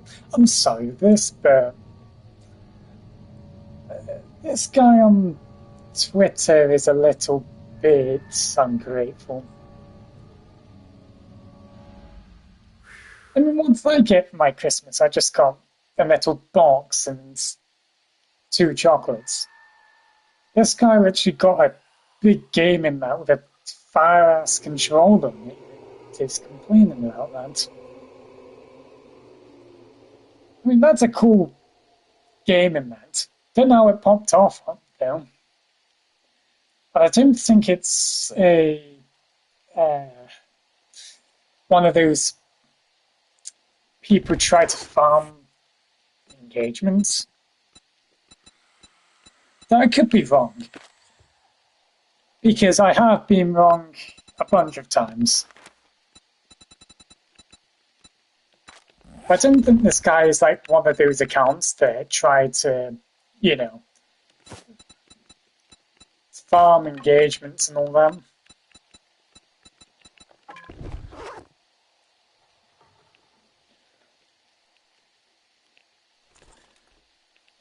But damn, as a game myself,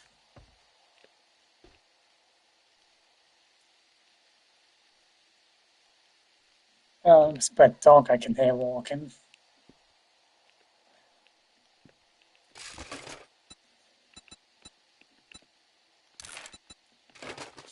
Stuff on this guy a bit. I'm grateful for that. Ugh. It's better than just getting a metal box. I mean, it's not even got some cool thing on it. It's just like a red metal box, and that's really him.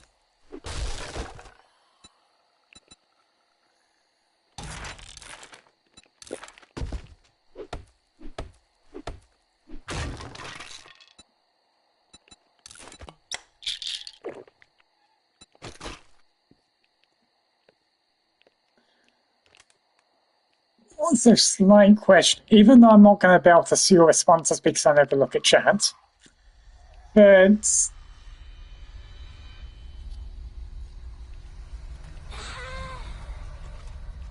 has anyone actually died from infection in 7 days' time on this version? From like 100% infection. I haven't actually yet. See, this is what I'm talking about when I said about weapon varieties. I saw the hunting knife and I see Tom just like silent. It doesn't feel good to just get 1+ level compared to like the original that gave you like 23+ levels, even though the statistics are so minimal. It feels like it counts per minimal levels we get, or per the very minimal stat increases we get. And this just feels lame as hell.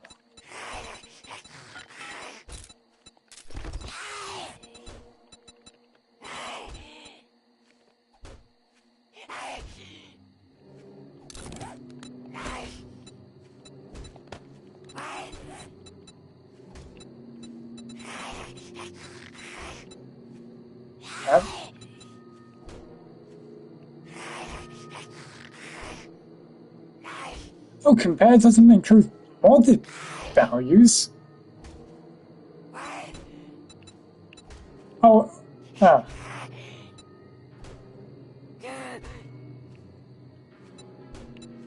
hold on. I'm confused then.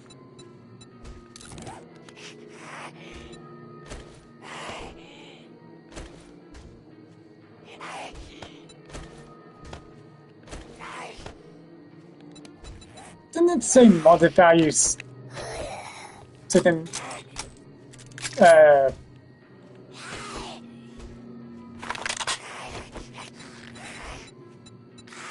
never mind, this thing shouldn't still be nerfed by damage. I just saw the damage thing, I thought, oh, maybe the thing did mean nerf if the damage didn't really increase, if the damage was increased by, I mean, not increased by mods.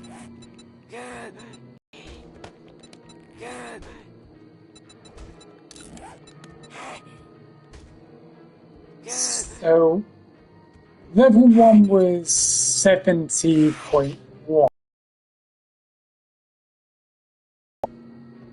with maxed mods. 70.1 compared to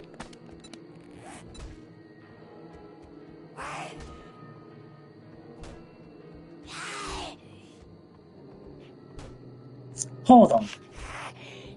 Let me go back in my recent replay quick. At least I can. I forgot what the actual stats were.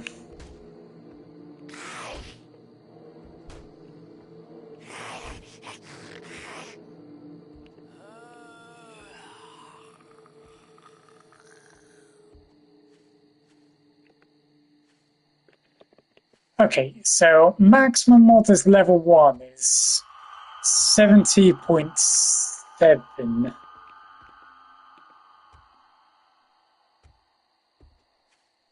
What the hell?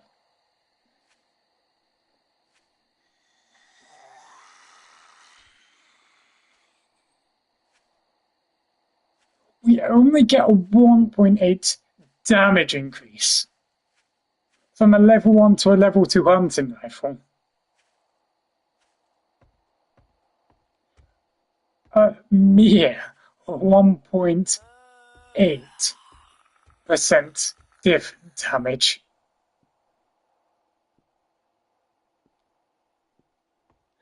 You would think it'd be 3% considering about the mere shitty levels that they have on this.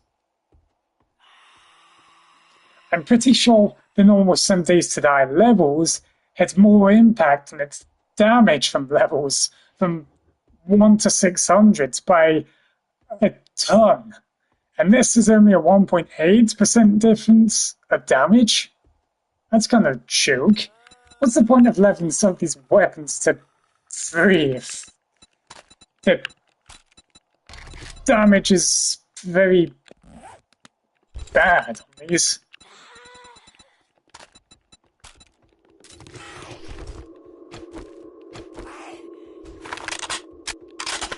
Now let's just make levels feel even more terrible to get because of the very lackluster amount of damage increase you get.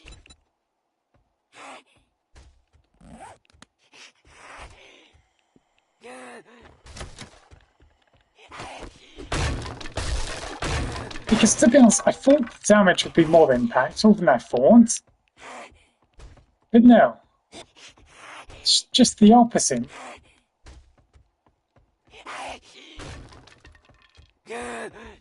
So basically crafting an additional level is not going to make that much difference. Even pipe weapons, even though crafting like additional weapons are pipe weapons, would kind of probably feel important.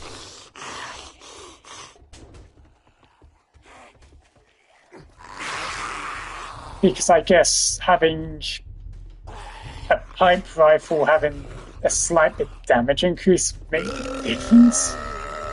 I don't feel like in the 1.8%, I mean 1.8 damage increase in the level 1 to level 2 sniper, I mean full action sniper is gonna really feel that impactful.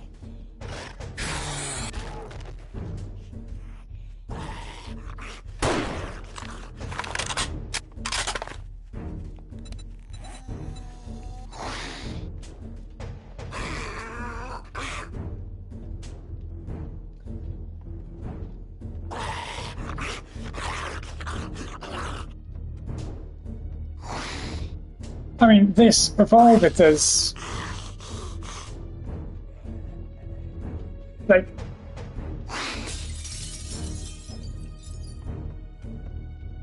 300% more damage than a level 1 to level 2 upgrade on the thing.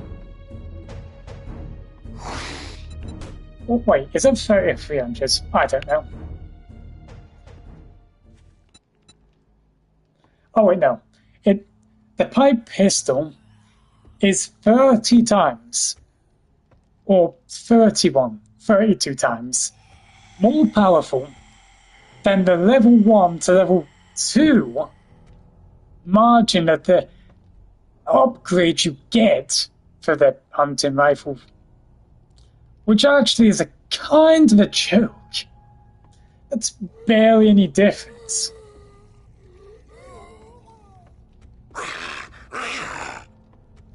I don't know that much zombies that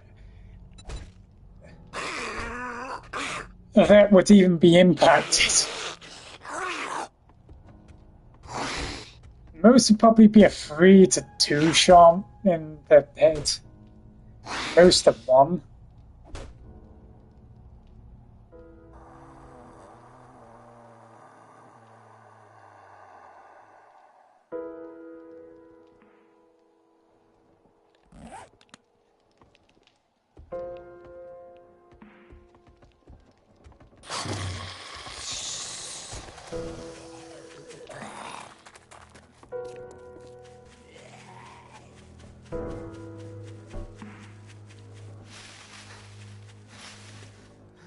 Oh, and do you know one thing I think that some days that I butchered so badly?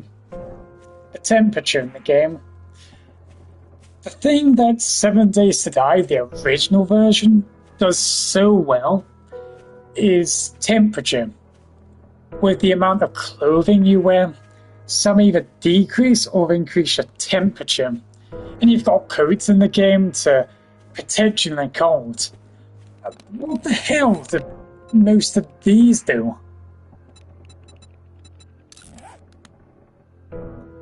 Look at this. Where's the temperature stat on this? So I don't think there is even a temperature stats on these.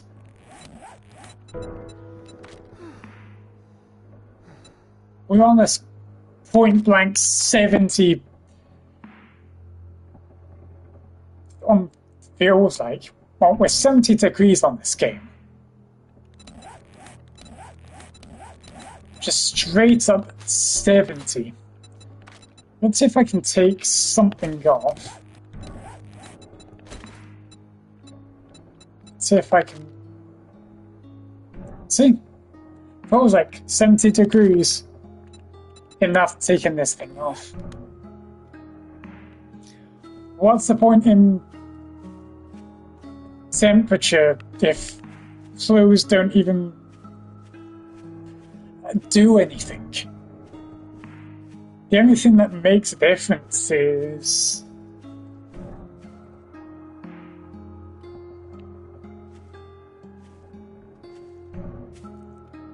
Wait, is there even a mod that makes a difference between temperature? I don't even know. I know that there's skills that do that, but come on.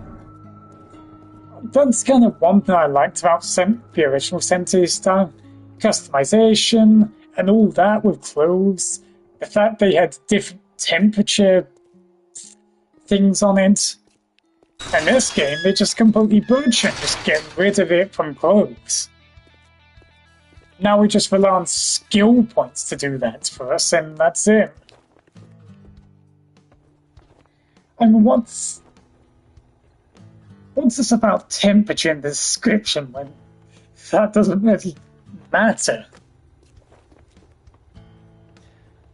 They completely butchered the survival aspect out of that. Fuck up and buy something. Completely.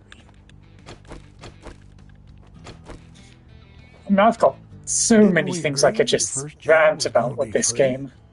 Damn, it's actually kind of unbelievable. All I can spare. Ah, yes, the insulated liner mod.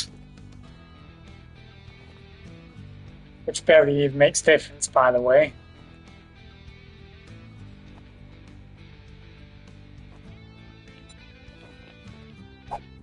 Well, look here, boys. When do you ever get cold in this game? And now he wants to be paid. The only time you ever get cold in this game is either by being in water, unless they got rid of that, or if you're in the snow biome, and that's the only difference. Other than that, you don't really need to worry about anything. You don't even need to temperature liner mods, since they're pretty worthless. Or they're just completely worthless anyway.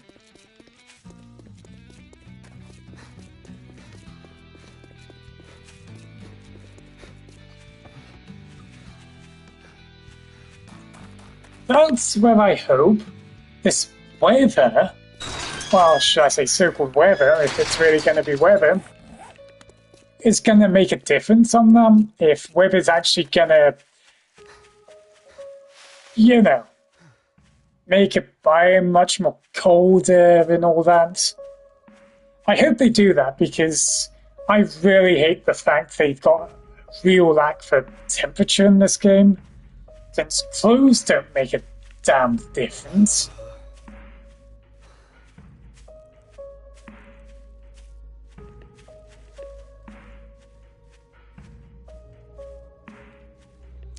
So hopefully they'll seize that opportunity to actually make temperature a lot more active.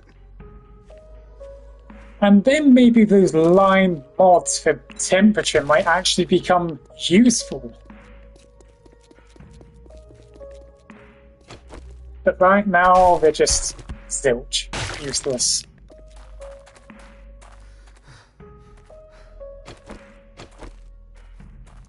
Well, the original 7 Days to Die, you have to watch what you're wearing in different biomes all the time. But I always carry a coat with me in the original 7 Days to Die because that'd be for my cold areas. Although I need to take off some of my armor because some would make me hot or some would make me cold, etc. So I couldn't just wear everything I wanted to.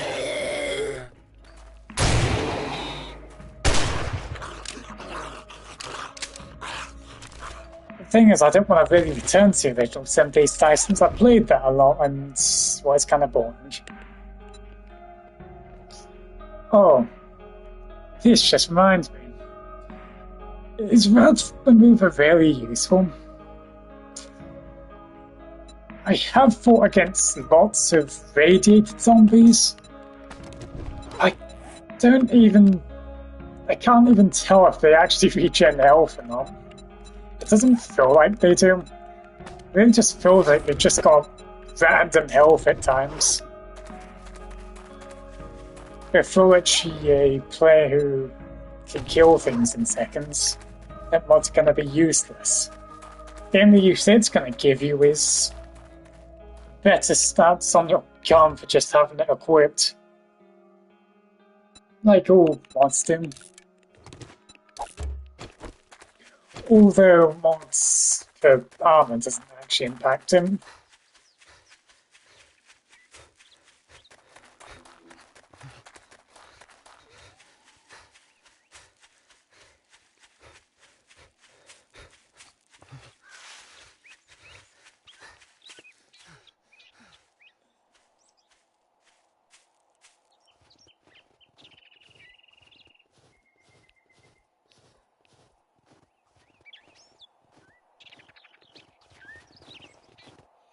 But tomorrow, I'll try to stream Ark Survival Ascended.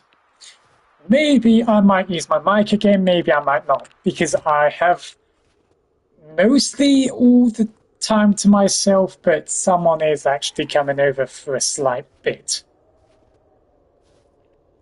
But I don't want to stream it in the morning because that's when my dog's mainly active and they'll probably bark a lot at just people walking around, which can be a bit annoying. And I obviously don't want that on my stream, with just my dog barking the place. All over the place. They still put paper in that, don't they?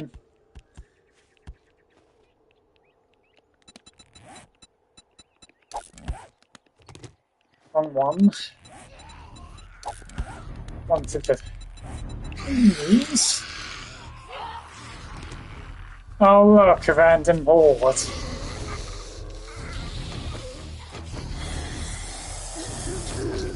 And of course it's not with a scream in it. Why is it that every time I'm in a building, in my own building, I seem to just get boards going over the place, and it always has a scream in it for some reason. Let me get our instant repeat of a literal spawn and despawn and all that stuff. Oh, is that a Panther's really powerful. They've got much health into it.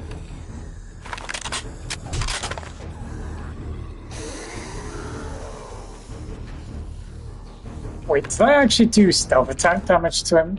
I don't know if I crouched on him. They're actually using like a compound, but might have actually been more useful. I don't have one yet. So 1 headshot, 2 headshots. Oh, it's attacking zombies! I don't know why, but some animals just end up not attacking zombies at all. Sometimes has this weird rare chance, it just attacks a zombie for me, which I absolutely love, honestly. Because sometimes animals actually go as a great distraction for me. Why don't you just run away? What is following something?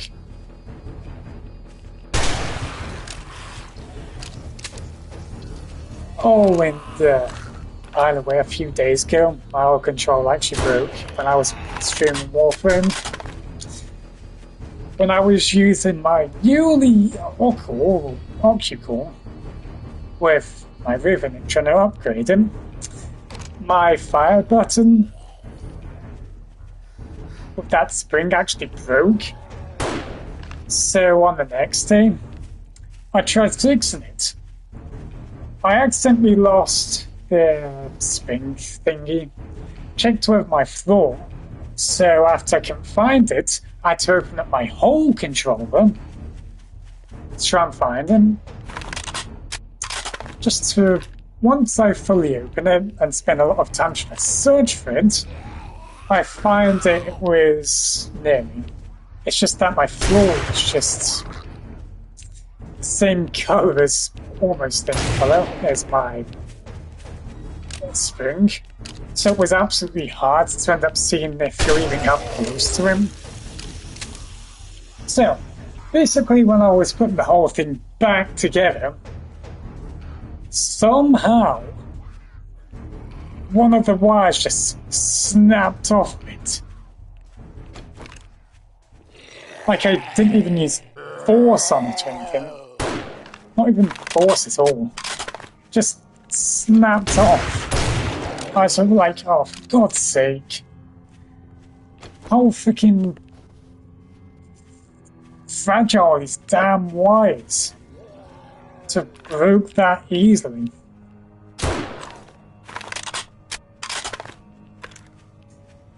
So after that, I was like, oh, it's probably just something like the vibration or something. Because most of my buttons did still work, by the way. I didn't actually find out which one it really impacted, or if it was any.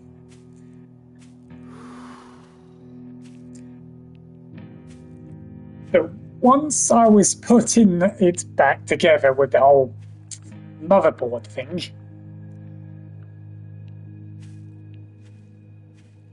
I was trying to put one of those very fragile looking connector cord thingies, or I don't know what they're called. They're like those ultra thin.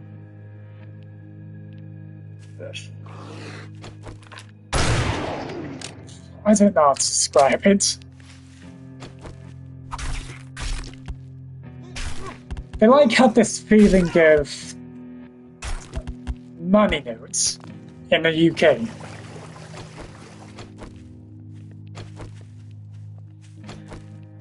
So when I was trying to put one of them back in, it wouldn't plug in, or go in, shall I say. So I tried to it the other way, entered it back again. I was like, why is it still not going in? It always goes in for some reason. So when I kept trying and trying and trying and trying, guess what? That also broke as well. So after realizing my spring was literally on the floor the entire time, which I couldn't really see, that resulted in me completely breaking my controller. That was the end of that. And there was some other controllers that had stick drift, but somehow it just randomly stopped with a stick drift.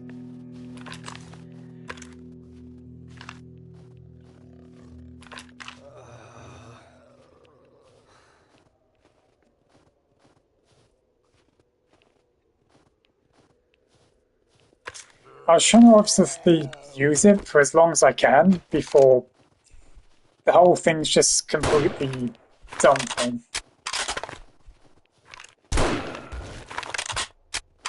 So it was unfortunate. It broke by stupid way. Because obviously it won't literally plug in the one thing, and one of the cables just suddenly snapped off when I didn't even touch the thing.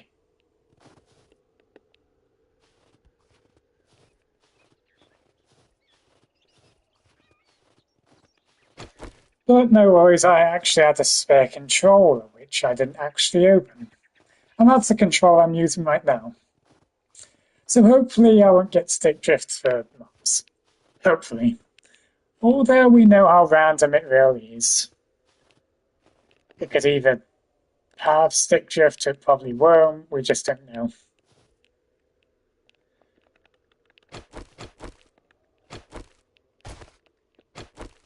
Just gotta hope for the best for these controllers, really.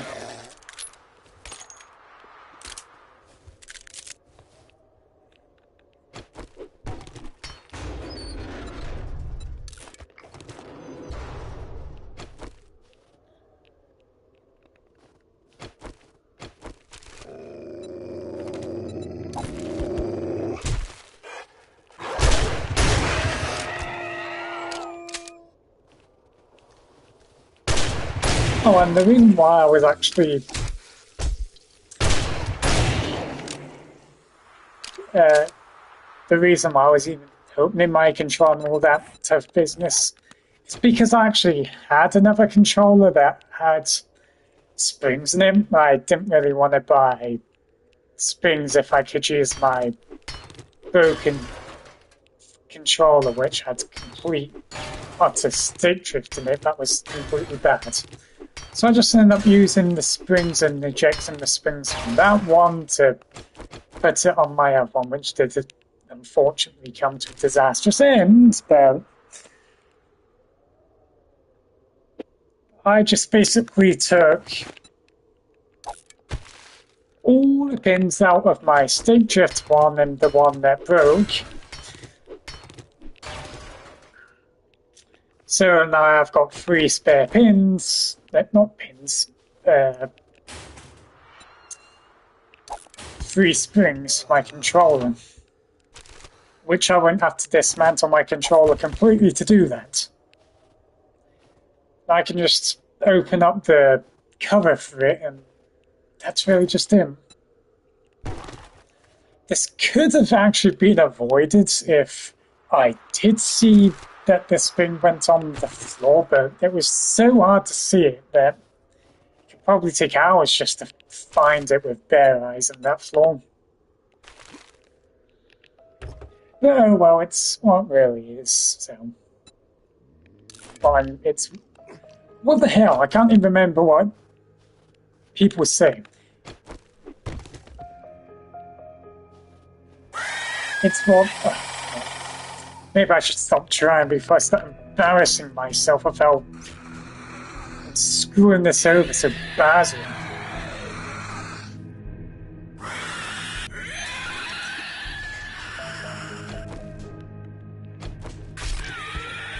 It's what it is. Is that what it is?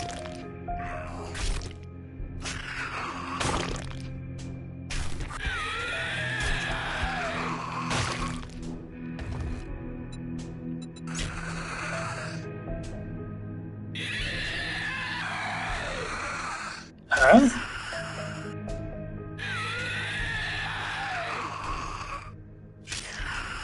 Wait, did the assassin outfit get nerfed? Hold on, I thought sneak effective was 10 per level. I'm pretty sure it was. Did they actually nerf the assassin outfit? Or am I just completely high as hell that I don't remember? I was pretty sure the sneak effective was 10% per per level. I think the reason why it was nerfed was because sneaking was so bloody overpowered.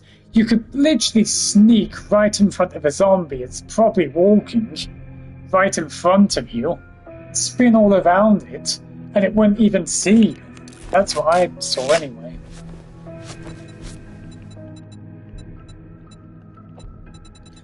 So I'm guessing that they did really nerf it. That was the complete reason to why it actually got nerfed. Which is honestly fair, because it was way too overpowered.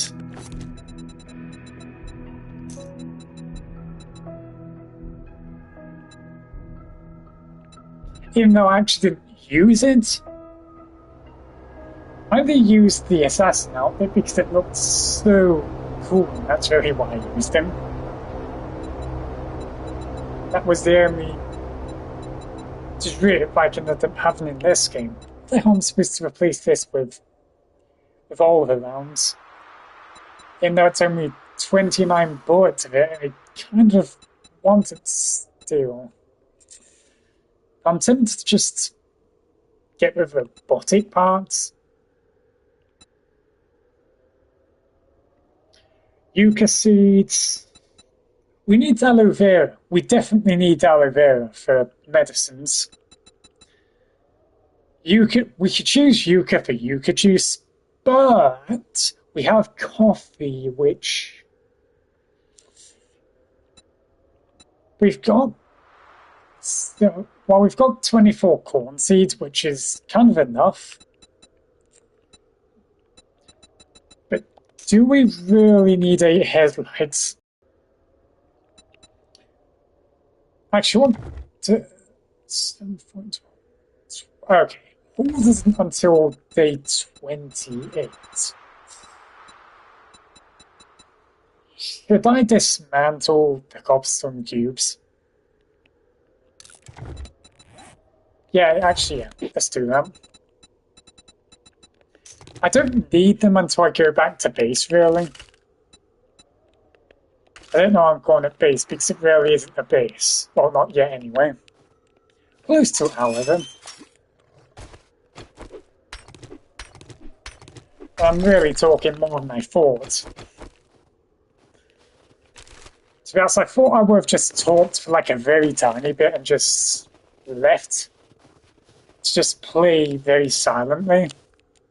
But no, I've actually been rambling on about nerfs, buffs,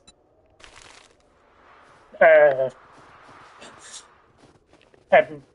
adjustments, whatever else, and all that. Normally ends up it's funny because that normally is something I talk about, which is buffs, nerfs, something like that. Even if the game isn't multiplayer of some sort, well, it wouldn't matter because it's a PvE game. But I kind of like saying about my own opinion about these sort of things to kind of show people what I kind of envision in my sort of balancing things. But they really did actually nerf the chest plate for stealth. I don't know how they didn't nerf gloves for damage bonus, yeah?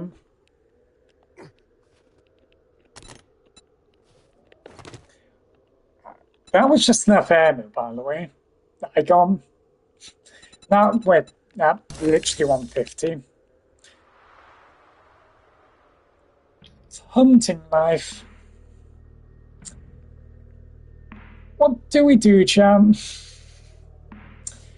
Do we bin off our level 5 bow knife and replace it with a hunting knife until it breaks? It would technically make more sense, wouldn't it? Although, okay, 8 damage, 26 power attack. Oh, I think I already know my answer.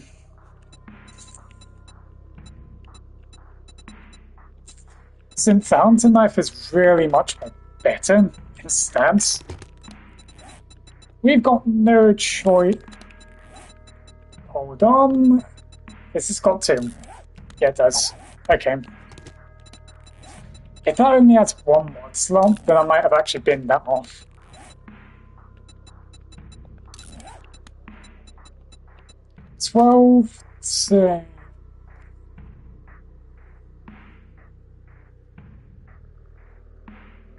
Okay, well, 12.9 so far.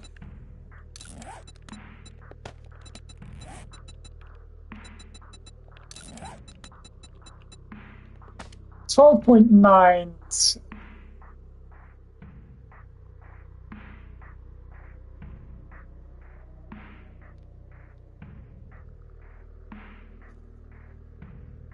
This makes zero sense, by the way. A level 1 to level 2 snipers with putting on mods is... Oh, never mind. Forget what I just said. No, it was just level... the level difference.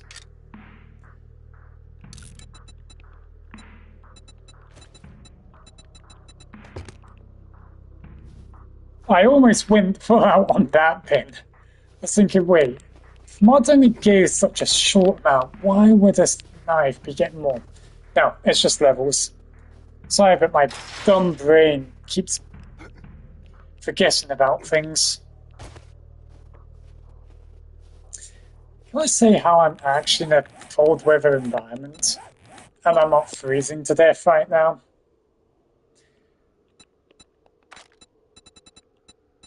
Oh, actually, is it because I...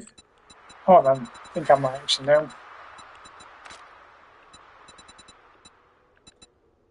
No? We don't even have a single well-insulated perk on, by the way. And none of these are giving me temperature reduction. I'll explain this. Why are we not freezing to death right now? This is what I mean. In the old game, you'd probably just end up freezing to death. But in this game, you aren't at all freezing to death. But no. Hold the hell on. In the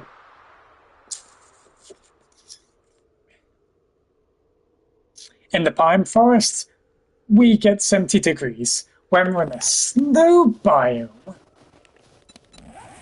we're at 70 degrees. See how some days I completely butchered the hell out of that from the original game? Because temperature mattered with what you used and all that. In this game, it doesn't matter what you wear. You won't just freeze to death by being in this biome at all. I don't get this.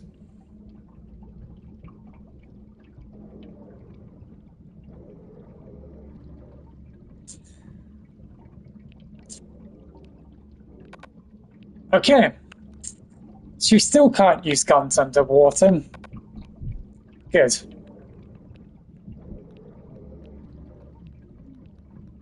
I can't even use my weapon because I'm out of stamina.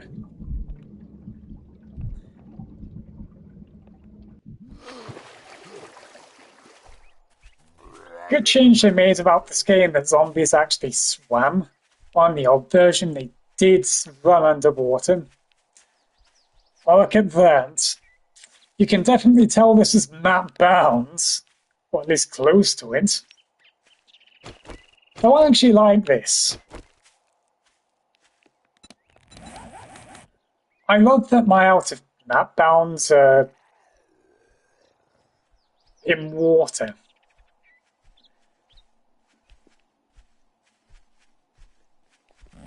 It's actually kind of neat, to be honest. Although it's kind of a bit annoying that Pine Frost is here, but I don't know, I just like the fact that we don't have a radiated zone as an end zone, to be honest. It actually feels like we're on a semi-island, I suppose.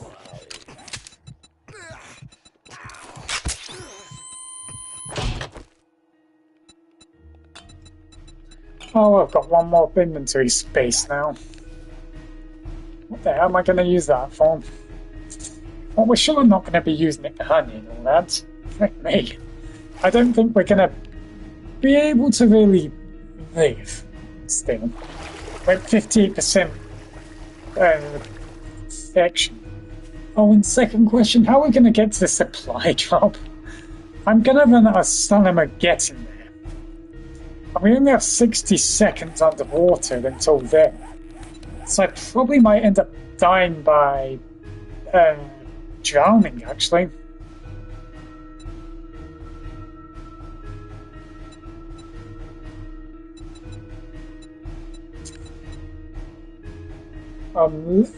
Okay. At least this is useful. We reduced food and water loss by 5%, which is kind of a bit big because you can't really find water and food that often. I can hold my breath for 24 more seconds.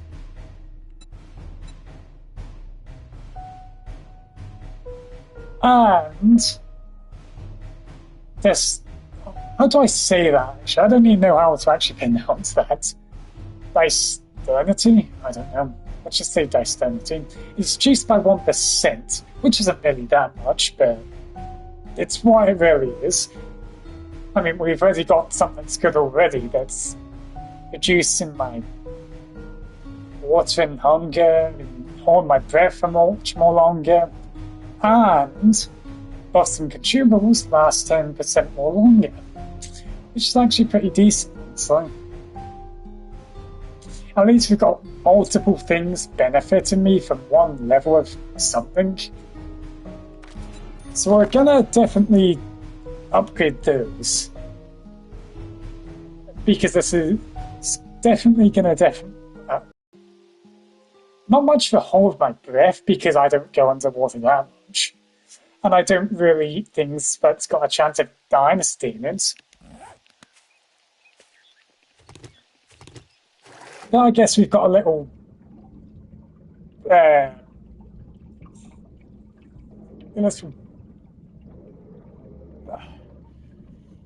forgive me, I can't know many things what to say.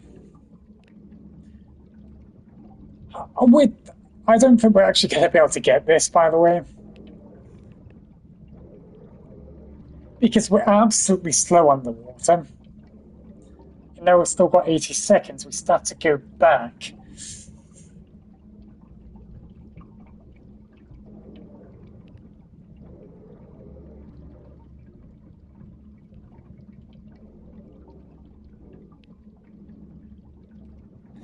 And moving underwater also does take up our stamina too.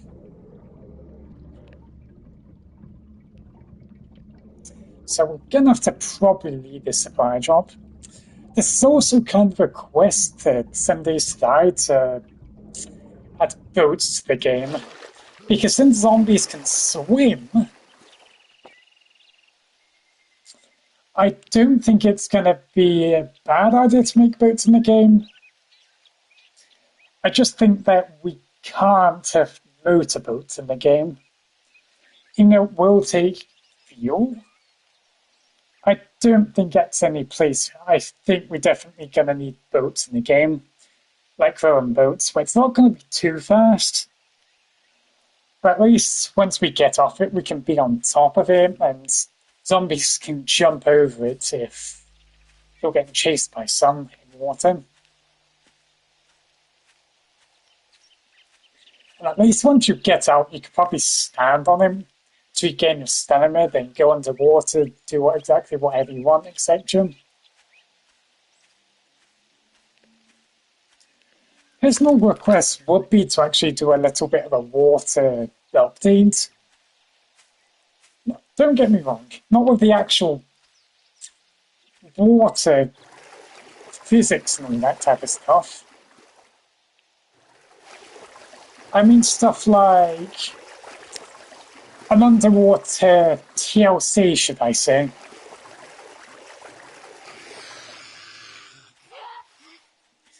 Where we get more lakes or more water like this that we upgrade it, where we can have, like, I don't know, mini fish or something like that. Probably imagine having a crocodile as an enemy. I just wish it had something to do with underwater, to have sharks and crocodiles and just fish. Even if it means we have to add radiated sharks and all that. I don't mind.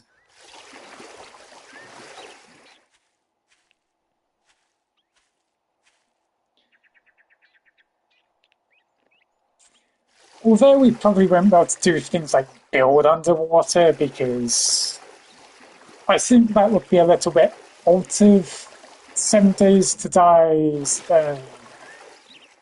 vision of the game.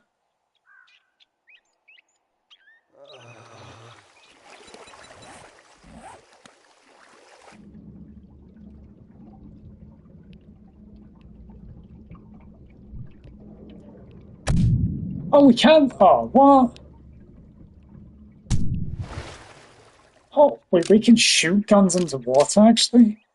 Why can't I shoot underwater then? Was it just limited to the shotgun? I wasn't actually paying attention.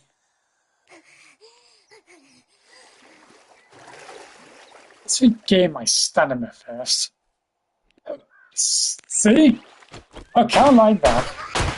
I actually really like them. The fact zombies are coming out underwater and just suddenly starting to swim towards you. I kind of actually like that. Like they can actually spawn underwater. Yeah. Props to the actual 7 Days to Die staff that I am a personal fan of that. Because on the original, you couldn't really have zombies spawning underwater. And they didn't really feel a threat underwater anyway.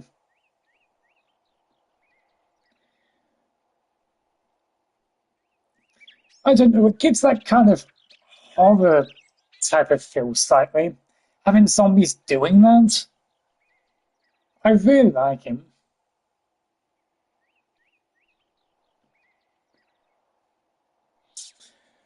Though I probably don't want to know how people are going to find my voice very annoying.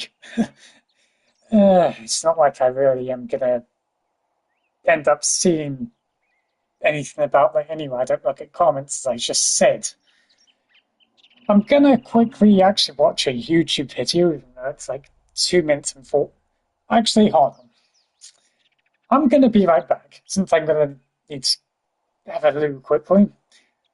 When I do that, I'll just have my headphones on watching this video at the meantime. So, I'll quickly be right back.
Sorry about that, but I'm gonna have to be right back a slight bit more.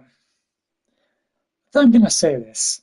I'm actually a bit impressed with my dog, honestly.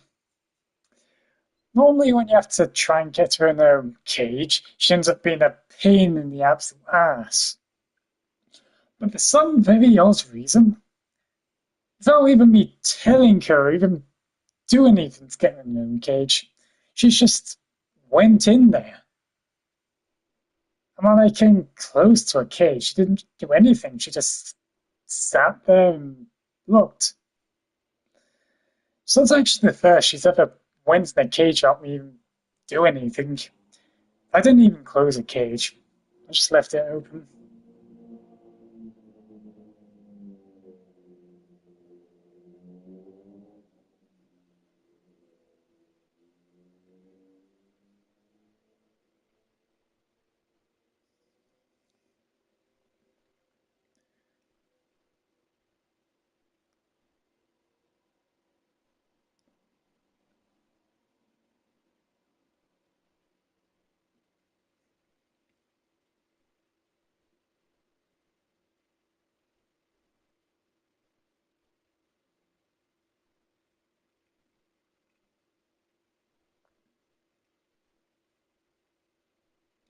Oh, before I be out back again, I'm going to say this. If Fortnite's item shop really just did get rid of the Christmas skins,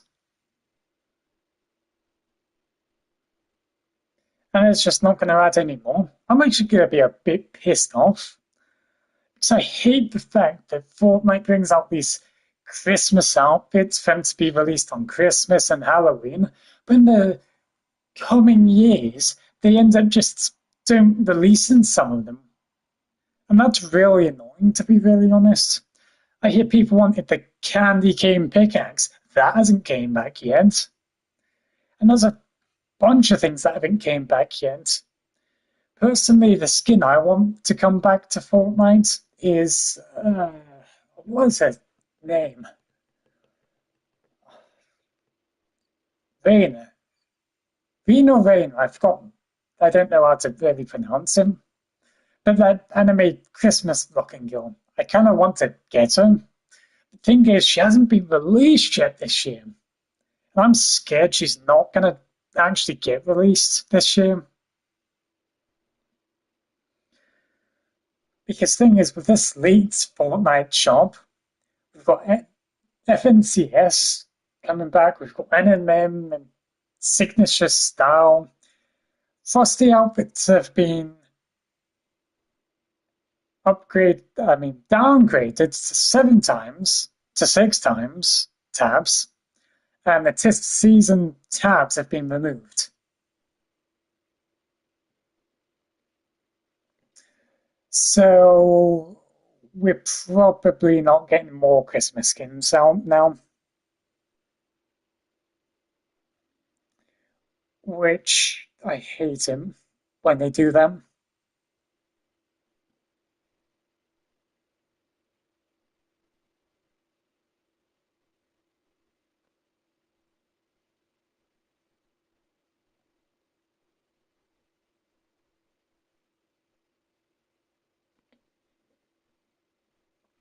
I'm gonna wait the um, before the actual shop has been updated first. But oh no, this really isn't good if they don't release the candy cane pickaxe.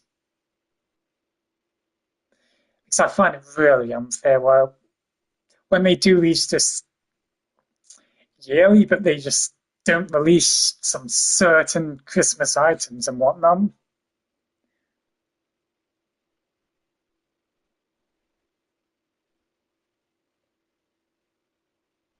Some Fortnite players are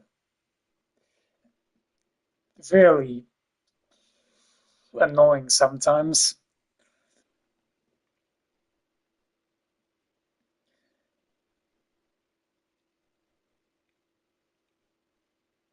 All Fortnite kids are just They keep saying crime will take the air, all this stuff, and all they probably play is just cringe games all the time. Just Fortnite and Roblox all day. I mean, I don't care about Roblox that much because I only played Roblox all in my life, only once on my PlayStation, and that was it.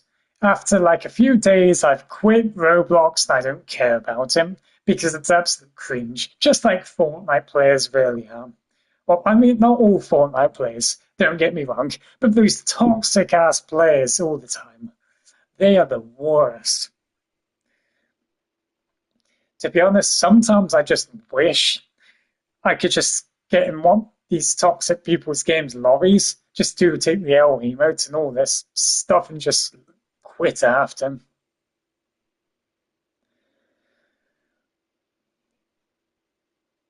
Because so many of them gatekeep OG items. I don't give a crap about me owning John Wick, the OG version of it. I wish people could have John Wick and, well, not John Wick, but the Reaper, basically. But obviously, people with OG skins are just going to want to gatekeep it and all that stuff, and Epic can't really bring back battle passes, even though there's some weird stuff happening saying that they can or they can't. Oof. But I absolutely hate people gatekeeping OG items. And some people just realize that not everybody can buy whatever they really want. Sometimes they just buy something else and they have to wait next year or something like that because something might have came up that they really wanted. And we can't really predict the future of the item shops, honestly. I mean, it should be simple that if something's Christmas that's just returning the Christmas, it just should return all the time, really, not randomly just disappearing for Christmas, so we have to wait a second year for it.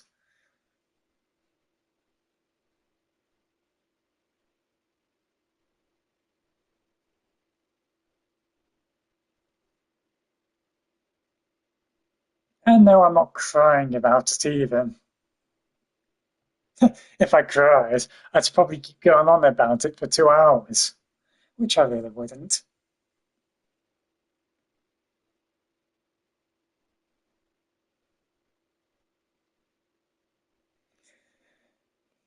But to those people really trying to gatekeep items for other players that they really want, they're kind of scummy players. Oof.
But to be honest, it was really funny when the OG items actually came back and the OG players who had Renegade Raider were just crying so hard about him. I personally think it was pathetic of them to cry about him because it didn't say that the items were exclusive. No, it didn't. But yet these players still cried so hard that Epic Games had to just give them an OG style in months. But really, the Epic Games should really start gatekeeping a bunch of items and giving them OG styles.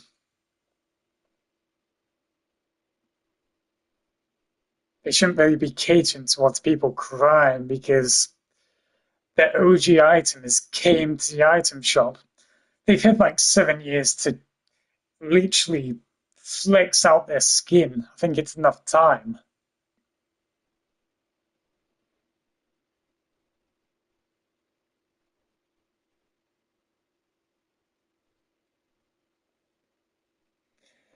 But when the OG style for Renegade Raider comes out, we're back to Renegade Raider and all that stuff being the main thing, like always. Although the hype for Renegade Raider is probably going to be lower than ever, to be honest, since people have had a chance to buy her, so. Here's the thing, though. I don't give a crap about Renegade Raider. I don't. I didn't buy her, I haven't had any thoughts of buying her. I don't care if she was an OG skin. I wouldn't buy her.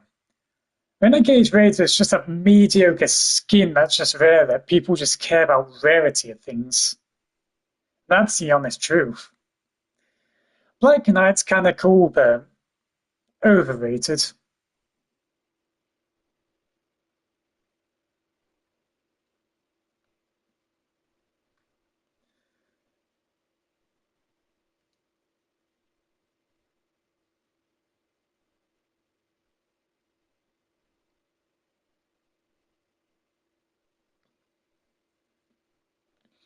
I even have Kratos in my Fortnite account. And I wish for Kratos to come back for other people. But he still hasn't came back. I don't want to gatekeep Kratos. I don't really want to. I want people to have a chance to get him, even though I really know the real reason why people want him to come back, and that's really just because they want the Leviathan axe, not the skin itself.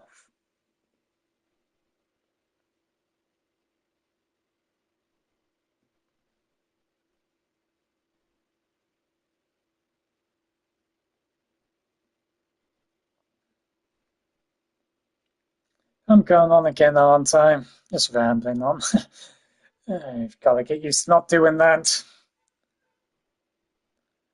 Unfortunately, it's very hard to not do that.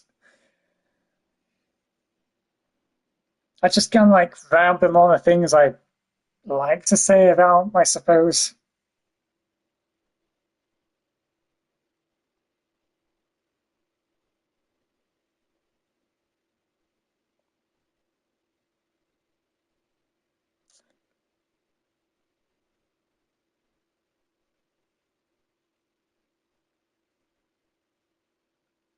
Even though Christmas is over in 11 minutes, me, guess I must make a wish before that ends, huh? What would I really, really want? Hmm. A very loyal friend on Sky. That's what I really want.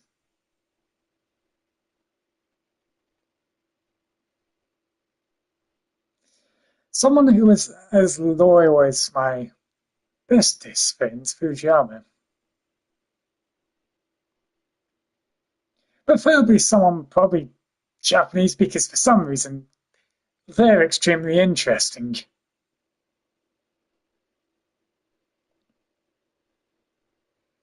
It's always a pleasure to speak with them all the time. They always seem to have something to speak about anyway, unlike me.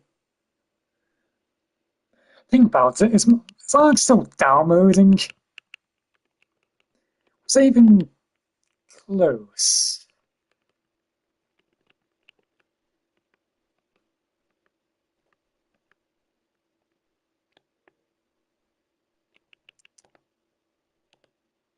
Oh no, you gotta be joking.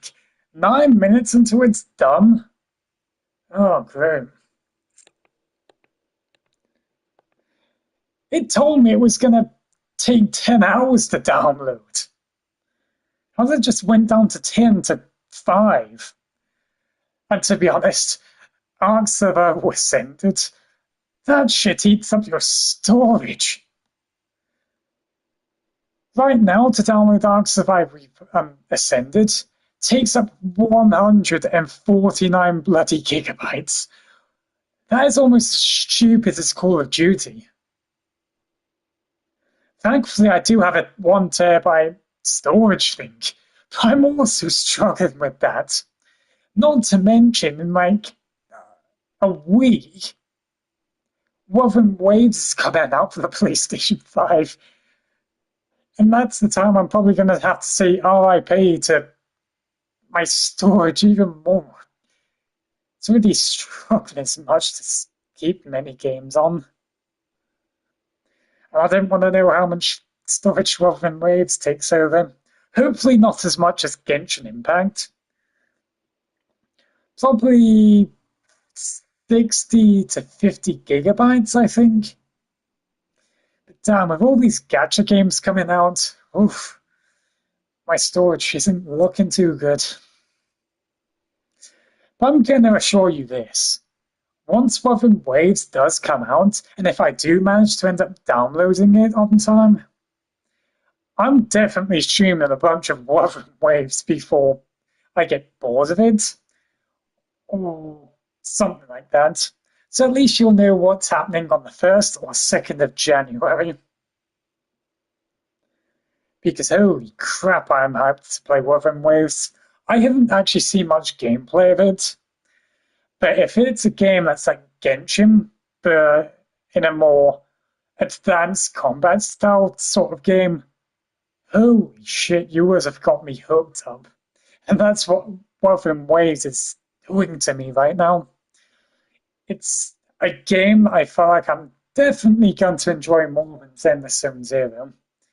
Even though Zenless Zone Zero feels somewhat satisfying in a way, but it kind of gets a bit boring after. Hopefully with Wuthering Waves that won't happen.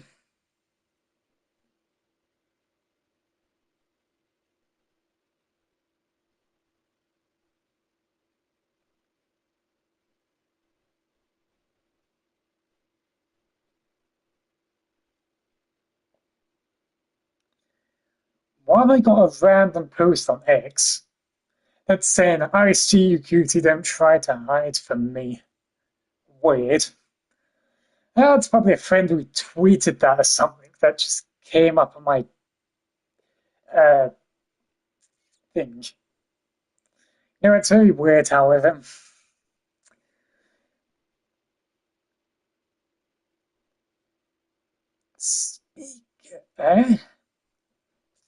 Okay. Sorry to do this. Might have to vent a tiny bit. I hate the fact I've got this certain friend, which I won't name, that keeps saying, I need more furry friends, or I'm lonely and all that sort of business. I keep seeing it on social media or their status. And oh my god, they've got these 2 friends and someone else that seems to always be with him all the time. It kind of annoys me when they keep saying they're lonely and all that. Because look at me. I stream most of the time. And I'm not really with a friend like 98% of my streams. That is how lonely I am.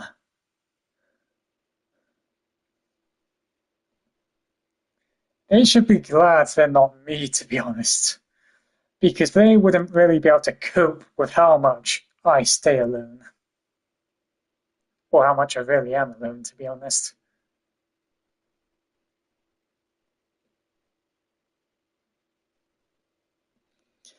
I mean, right now, wouldn't you think a friend would be very interested to be in a party with me? I mean, I can't really answer that because I don't know what type of person that could be. But at least if it was with a friend, I wouldn't be venting or ranting about all this stuff or saying about buffs and nerfs and all that kind of stuff. And I'm pretty sure someone would be very interested just to be hearing me right now, because I'll just be the most silent person. But as per usual, it's no one that really is caring at this moment. And I'm gonna officially say this, but my friends in Sky have cared more about me than people on Discord. And by the way, that means no one on Discord has actually said anything.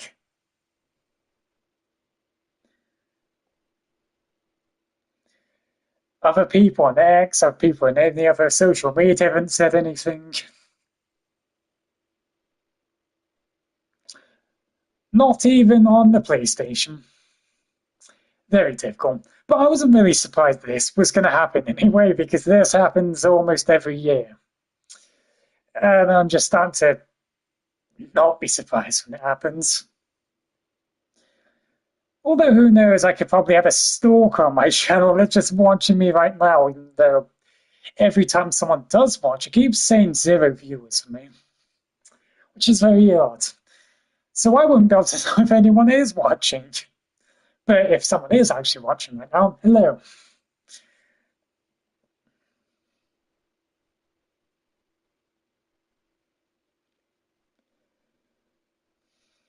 You know, if I keep talking, I'm probably going to have a dry throat. Because I never talk this much. Ever. Not in real life. Not to family. I only talk this much on the damn stream. And I'm a very shy person.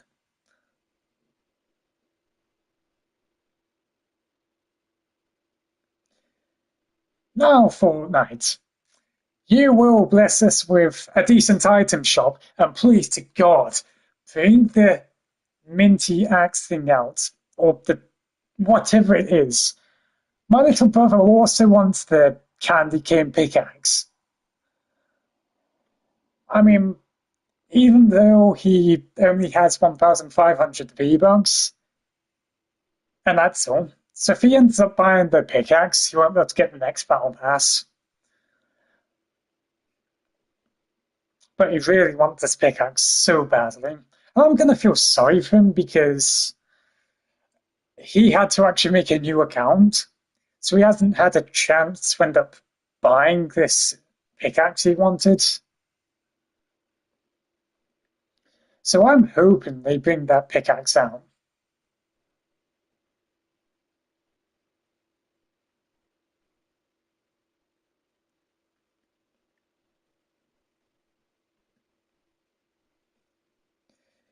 Still gonna have to be out of bag, however, but there you go.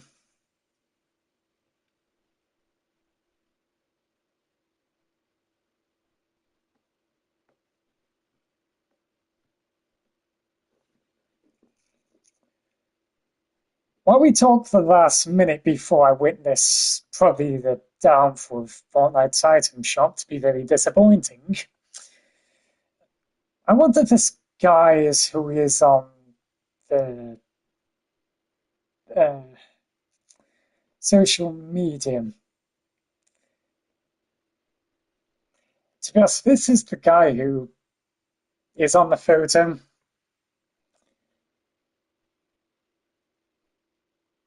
So I kind of feel happy for him. He only got an air fryer. The thing is, it makes it so much more easier to end up doing that than cooking from an oven and all that. So it does make it easier on him.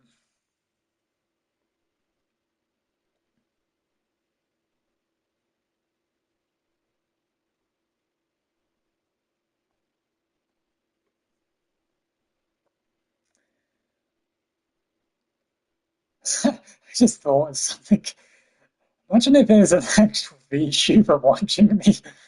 Oh, yeah, that wouldn't be very good, would it? Like, I kind of want to be a VTuber, but I don't have that voice for it, which you can probably very much tell. Although I could technically still become a VTuber, it just will be a very boring voice in the background talking. But that's for like in 2 years or something like that.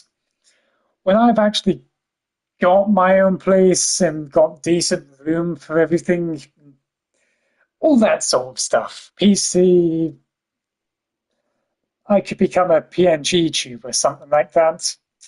And if it slowly gets better, I could upgrade to being a VTuber and all that. It's tough to create my OC though. And I still don't have any ideas. The only idea I have for my OC is that he is like a timekeeper of some sort. Oh, and there's a certain style of dress that I saw that I actually feel like he would fit in quite a lot in. It's called. Okay, how to pronounce this? I'm gonna screw this up very badly, aren't I? It's either algae, OG, or that's really it. It's like this OG or algae type of style. I would say like some Victorian type of clothing. You know, where they have these shorts on and those big socks on. Like, I guess you might know what I'm talking about. Or at least that's some sort of thing I know what you will be wearing anyway. At least in my mind, anyway. Guess it'll be a bit more harder to really be explaining what he would be wearing.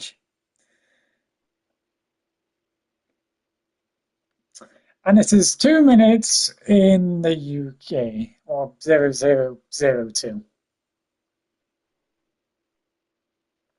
So Christmas has officially ended. Woo! In my country, anyway. And that should be the time where my bestest friend Fujiyama-chan is online. I only just said a sky name, didn't I?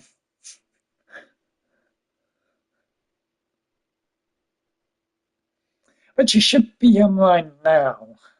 Unless she's went out somewhere, which could be possible. Okay, Fortnite. What is the item shop today?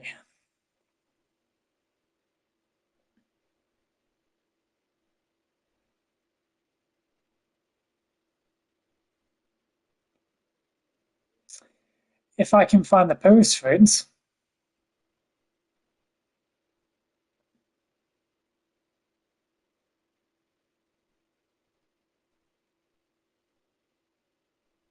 Hold on. Oh, okay. Despite Christmas that did just end in my country, I might want to actually alter my wish a bit. So someone very caring in Sky that I was still care about me. Let's preferably someone Japanese because they'll be very interesting. And for the altar part, to be an Ike Man or Nike Man.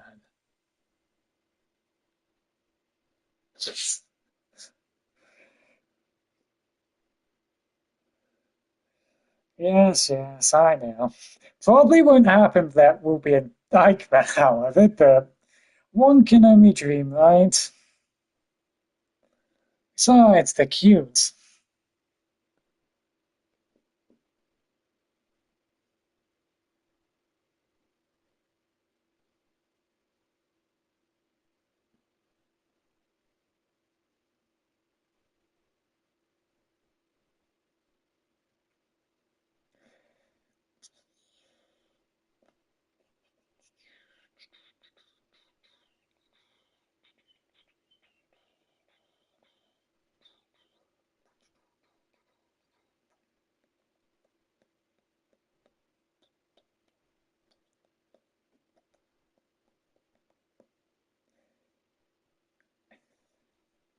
Sorry for the wait. I'm trying to find the post. Guessing the person is a little bit late.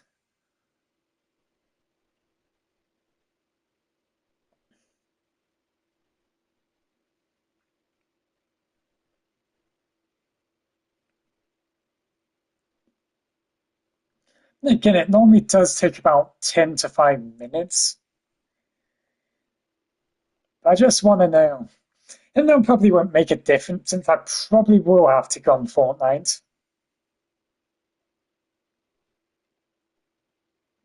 Because, save the world and I've got founders, so yeah, free V-Bucks. And well, I've got to save up for Hatsumiku's Festival Pass and Hatsumiku's Fortnite bundle, which is not going to be very cheap, which is probably going to cost me about 4.3k V-Bucks. Oh, my poor V-Bucks.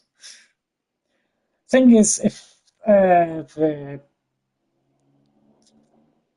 skin I wanted to Fortnite, I probably won't be able to get Hatsumiku's bundle. Well, I probably can, but I'm gonna have to either ditch the festival pass or get the bundle first. Personally, I think I might get the bundle first because I still have to progress through the music pass first, and it's gonna stay for like 2 or a month. So I've got time to get the festival pass anyway, since I don't really care about the normal battle pass anyway.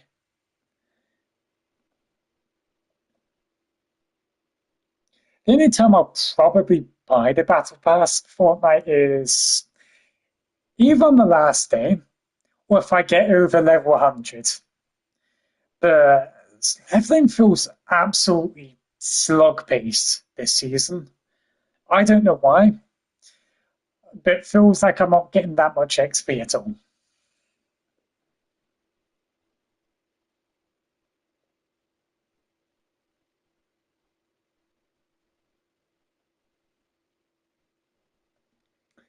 Let's scroll up and refresh. And the item shop says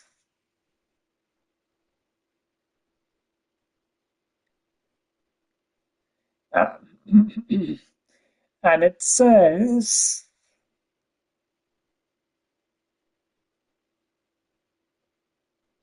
it's not posted.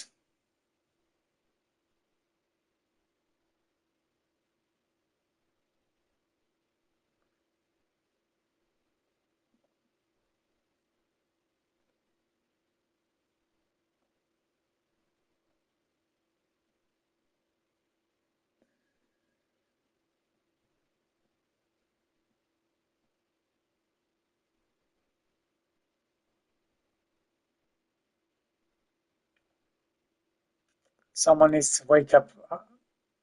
Never mind. Forget what I just said. Okay, let's see. Did we get something that me or someone wants? Let's see.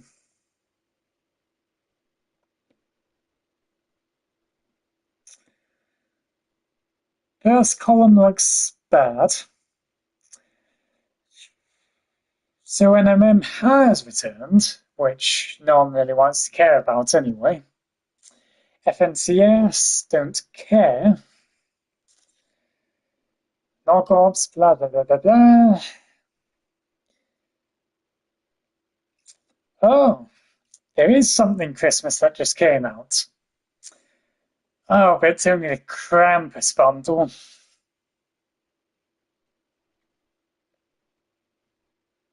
Sad. Anything decent at least?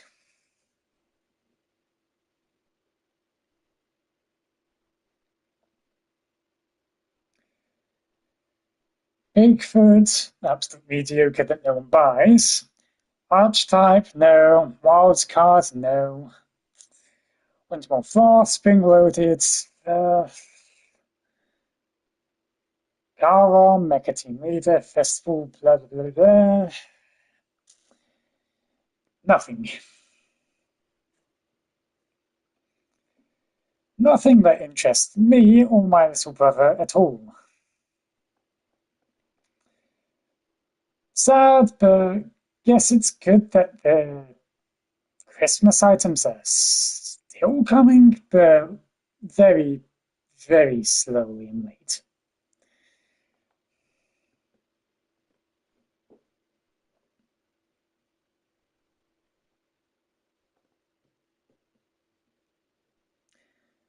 To wait an extra 24 hours to see if the item shop's decent again.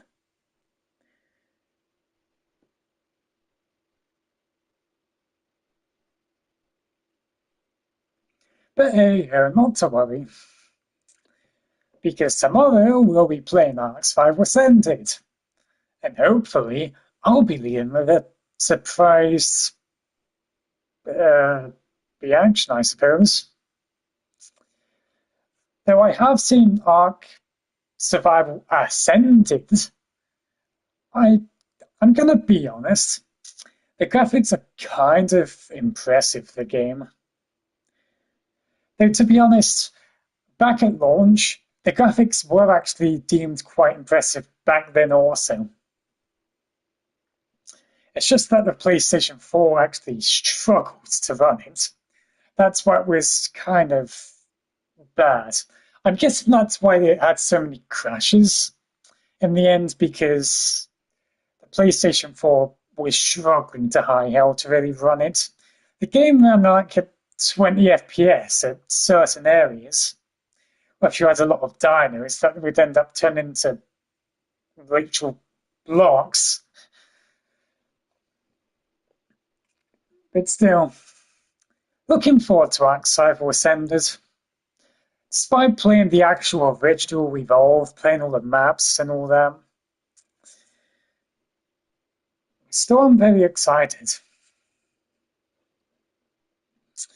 Gonna say this, however, I was actually unsure what to stream today, or yesterday technically. I was thinking to play Powelled, but with the random PAL thing that I turned on, I think it might have got a bit boring after a while. Since it's me versus RNG versus high level creatures versus RNG again, versus me trying to not get killed on the way to win RNG, and it's rinse and repeat, really. It's just trying to avoid the high levels to hope the low level things spawn and hope to not get killed by the low levels. Because I also did put on hard mode, which I put on hard mode first, then went into custom settings to apply random power thing on it, so it's going to put on custom anyway. But the options still remain as hard mode, so yeah, I kind of put myself up for a kind of nightmare challenge. But I do plan to try and finish that if I ever get close, or even get anywhere in the first place. Because barely anywhere is safe to have an actual settlement. Because the only way I'm going to end up building a secure settlement is by having a shit ton of resources for walls. And I have to level up so bloody much to get those high walls that this ain't going to be easy at all. But we really need a decent place with a bunch of wood, a bunch of metal, and etc. Some way to just level them up. And to give me food as well. Though now I'm definitely going to be right back. My throat's drying up on me. Playing forever, have a cup of tea here with a few chocolate biscuits. So, shall my GT streamers? Wait, what? Streamers? No, I mean viewers.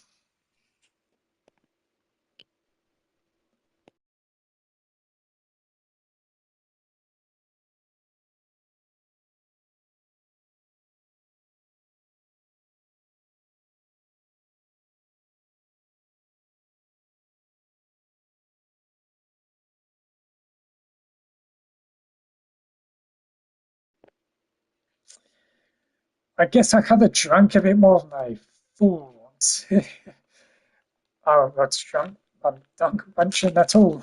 Oh, oh well.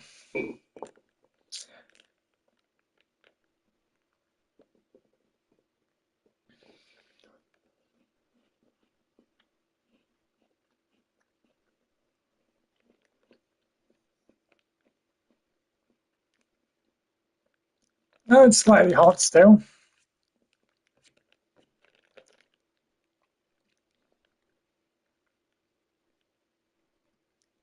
Gotta give props to my dog, however.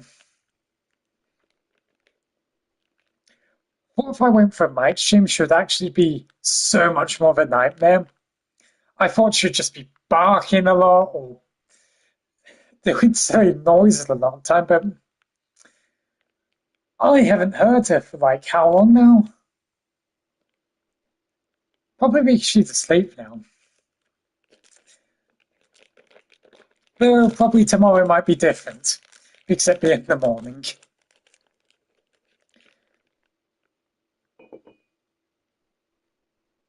Or actually, I don't know, maybe I might actually get my presents tomorrow if... okay, it's either tomorrow. I mean, I don't know if I should say tomorrow or today. To some of you, it's tomorrow. But some of you, it's also today. Because obviously, most of you are probably going to be from the US. So technically, that'd be tomorrow, but for my time, that'd be today. In how many hours?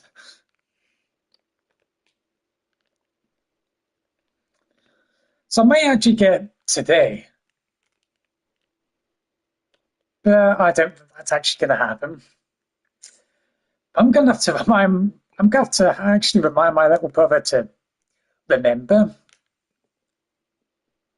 Because I swear, he's probably going to end up forgetting.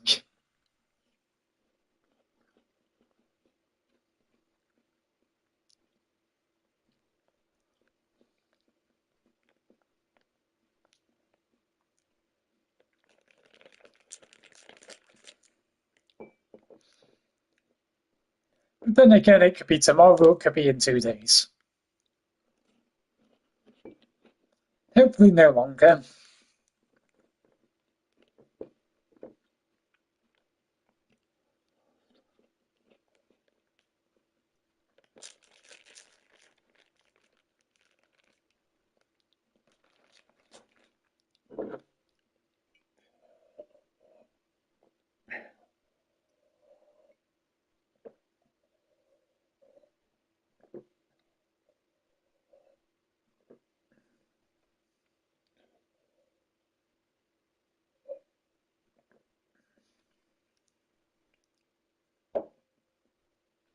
Done with that now.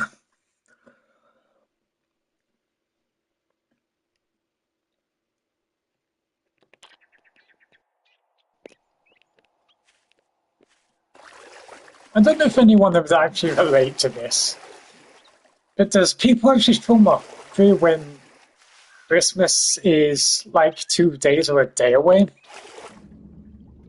I don't get with me, I don't eat that much, because normally I'm just not hungry or anything, but the day before Christmas, I was freaking starving to hell. I had my foods that normally I would be completely full up by, but for some reason it felt like it didn't even make me less hungry in a way. So I had a pizza as well. And that finally filled me up. And today, I actually felt sickly today, but I actually wasn't sick. I guess it was some random thing.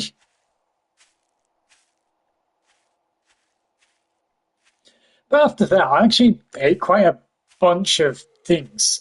A lot of chicken, a lot of Yorkshire puddings, a lot of potatoes, and I'm still hungry.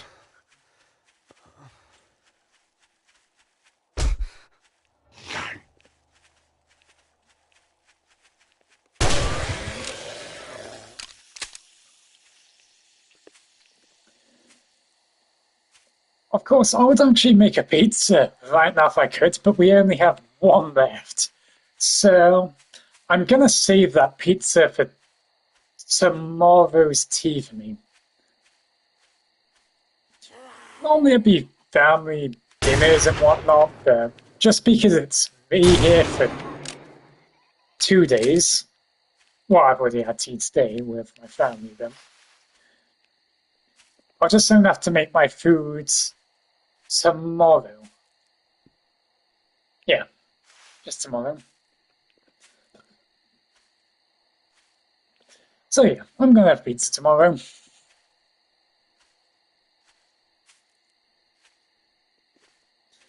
I'm probably just gonna add a bunch of chips to it as well.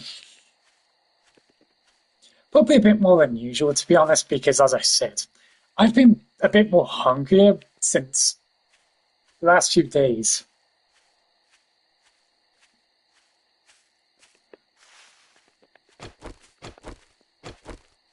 I love how your stamina doesn't even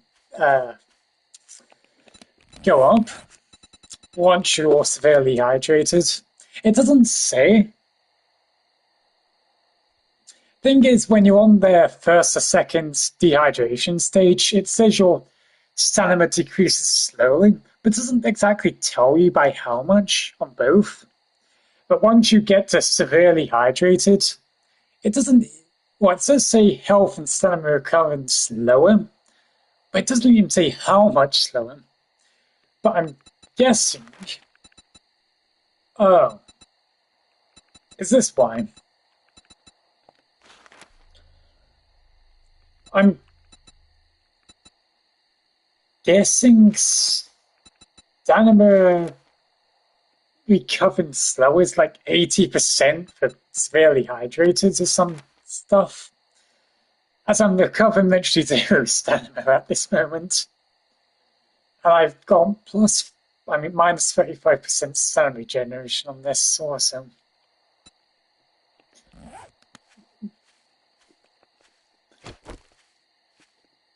But I'm actually genuinely curious what happens if I do Simple infected.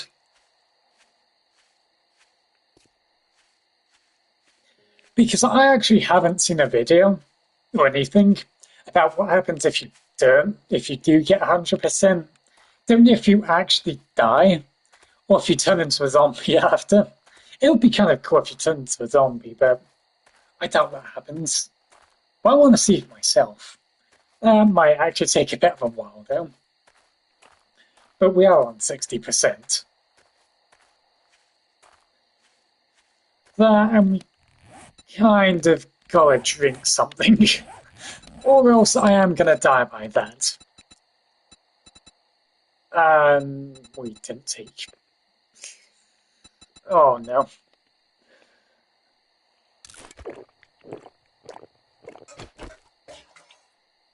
Oh, for God's sake.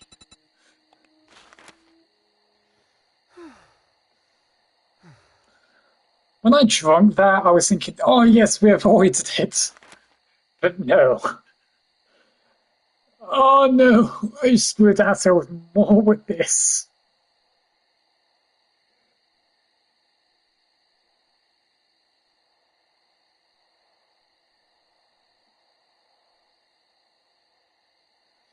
Oh, well, I'm definitely dead now. Because that's now got me screwed over. So much 12%. Oh. Why is my RNG good with bad things?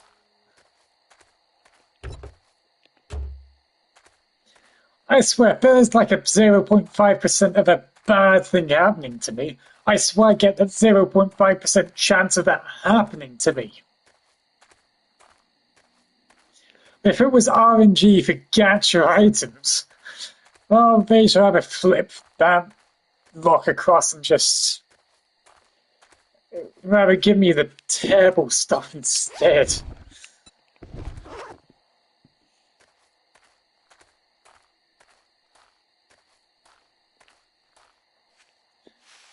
Oh, my stamina's back.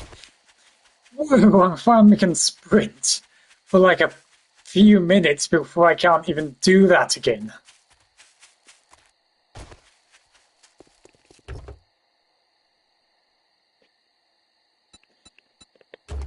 Ooh, golden rod seeds.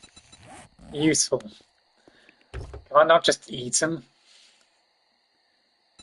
Personally, I probably would have done my real life if I had no other option. I'll just eat it and just hope nothing bad happens. Wait, oh, we didn't get a bounty from this merchant, did we? I think we might want to do that before he closes.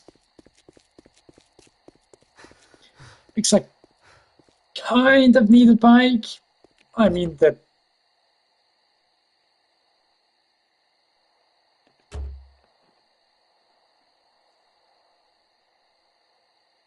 I'm such a dumbass. I just realized I didn't take my bike with me this whole entire time. And I could have more storage spaces for all of this. Oh, no.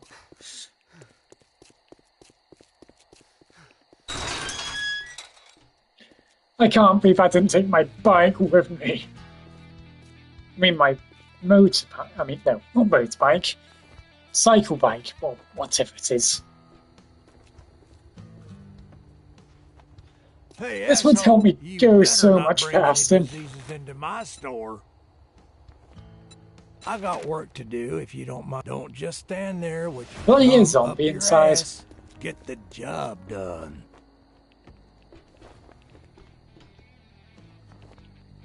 Or is that just a trader making those damn noises? Thing is, from here it doesn't sound too clear to me because I've still got my headphones on, but I'm not listening to anything.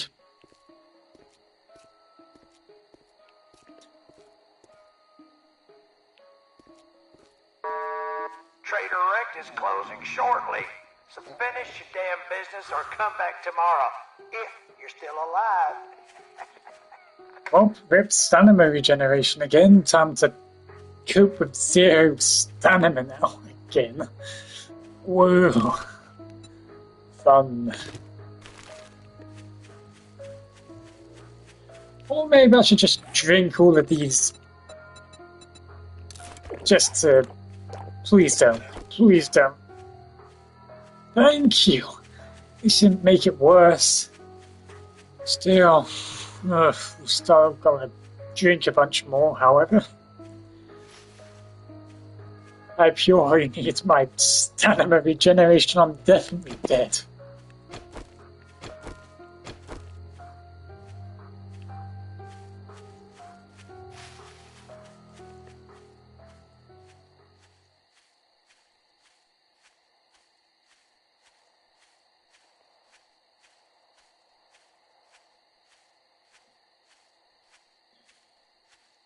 I don't think this is a very good idea to be doing this at the night. I could easily get outnumbered by zombies any time. I think if I do get hit by a mini horde, I'm practically dead. Because my stamina regeneration is 1 per tick, which it would normally be 5 or 7. So with yeah, we're not kind of. We're definitely dead if we get hit by a mini horde, because I won't be able to hold them back.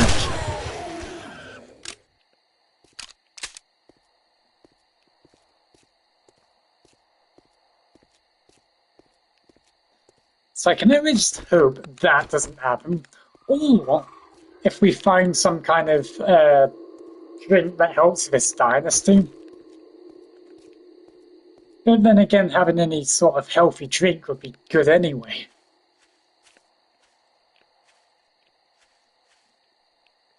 Oh, did we go in here before?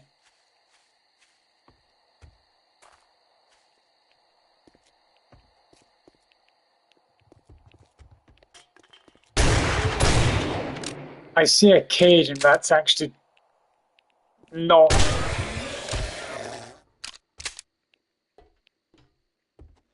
Is that a dog cage or is that a snake cage? I know that's primarily for dogs, but there's been buildings where that's been a thing and they were actually snakes.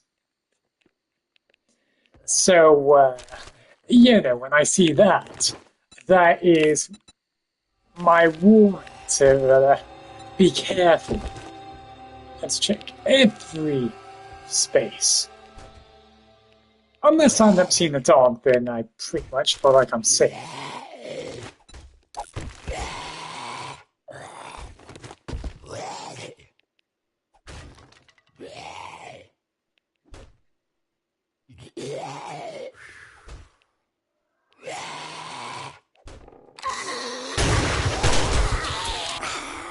Uh-oh. I might have just regretted doing this.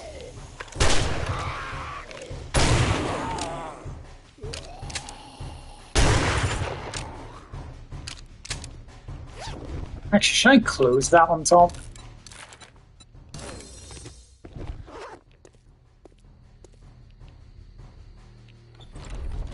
I'll close him.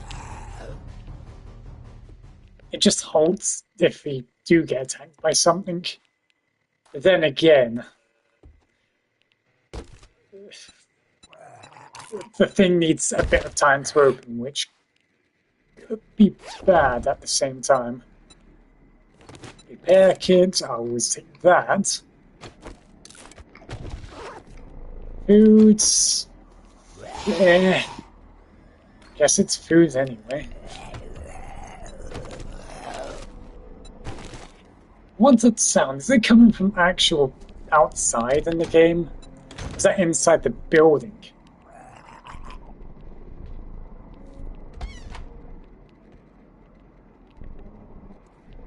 Let's snipe his face. That wasn't his face, by the way. Don't say.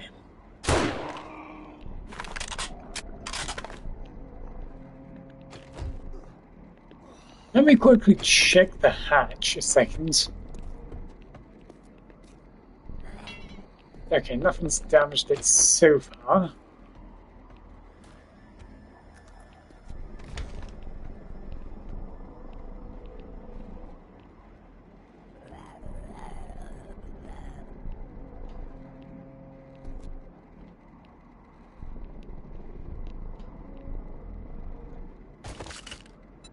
So far, so good. I probably will regret saying that in a minute. And now we're dying again by first. Fun.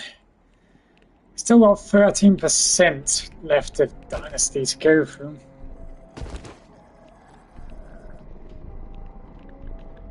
But having a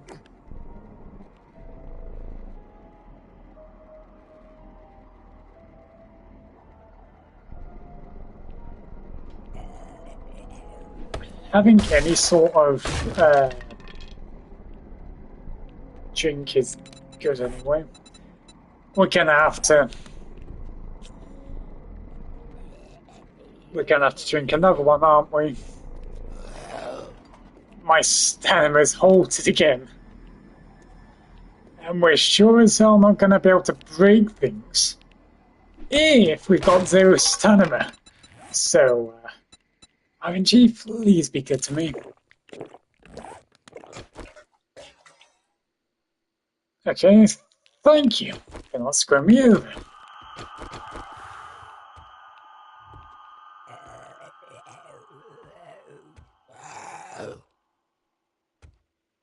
Oh, so that was the thing making all the noise. A feral squirrel. Oh, great.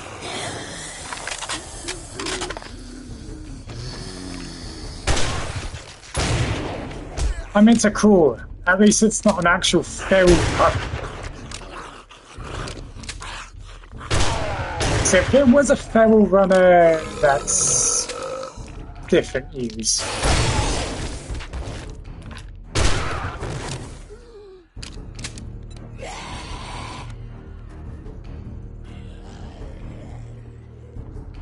So I was wondering what was sounding different. This is my question. It's bugged. They can't damage the door. Let's just snipe it instead. I don't want to use my shotgun shells just in case the zombie comes out from the side.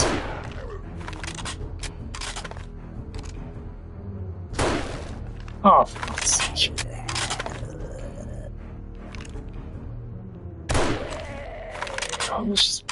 Oh, it wasn't a peril. It was just normal crawling.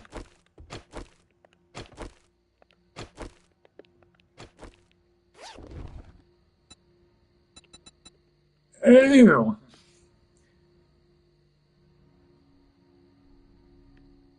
I do not like the line of armor.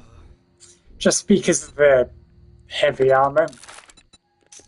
And that is my single excuse to why I hate him.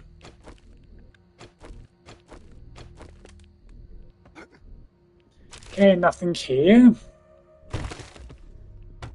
Please. Water. Yes, I mean coffee. Good enough.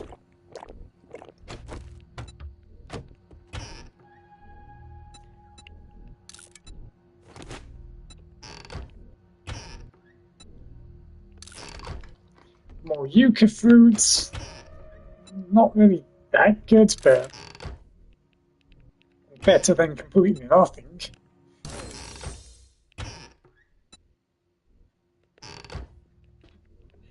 No, I still would love to play this with someone. It's just kind of boring me doing it alone, honestly, but I can't do much about that, really. I tried 2 times, or 3, I really did, but no one came, so I just don't want to bother anymore.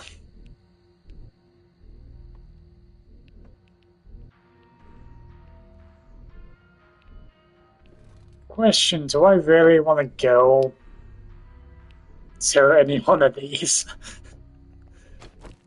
Because I feel like if I do that, I'm going to alert the one next there, and I'm going to alert something there and there. Or probably something upstairs. Unless it's not sneaking up. Should I just shoot him? There's nothing in there.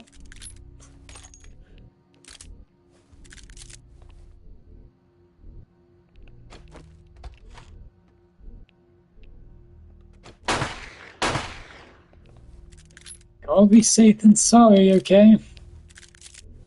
I know it's a little bit risky to do that with an unsuppressed weapon, but I'd rather be spared the jump scares, okay?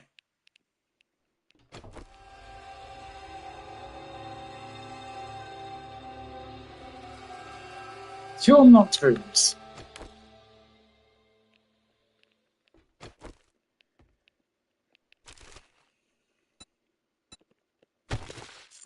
Now, which one's going to be the one I'm not going to be opening? I'm guessing this one, because this is going to buy me a ton of, not a ton of time, but a bit of time if the zombie does. Never mind. That is the lucky door, I suppose.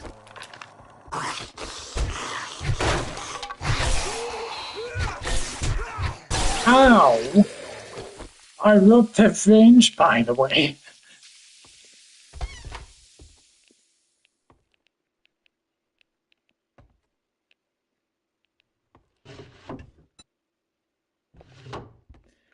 Completely worthless, however.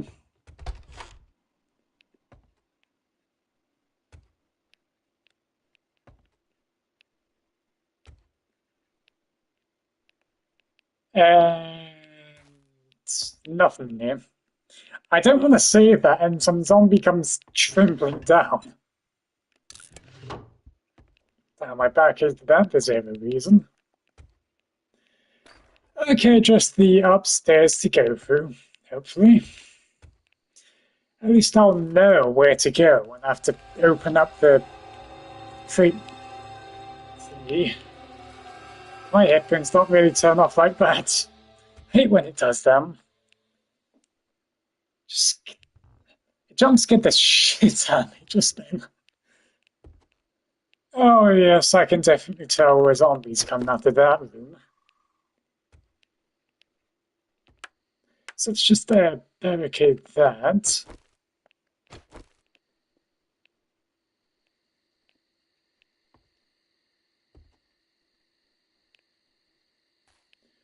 So there's a zombie there. Do I want to... I guess I should just do that.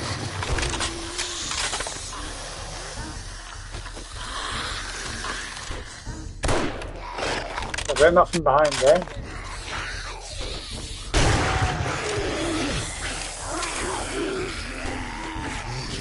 There is something. Is that from that door?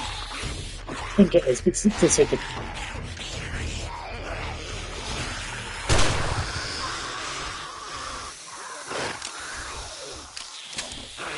Damn it, taking a while to get through. Okay, we'll just do this then. Useless. Kind of good. Because I always appreciate when they actually give me stone things. So I don't have to mine rocks. You're taking your time in there, aren't you?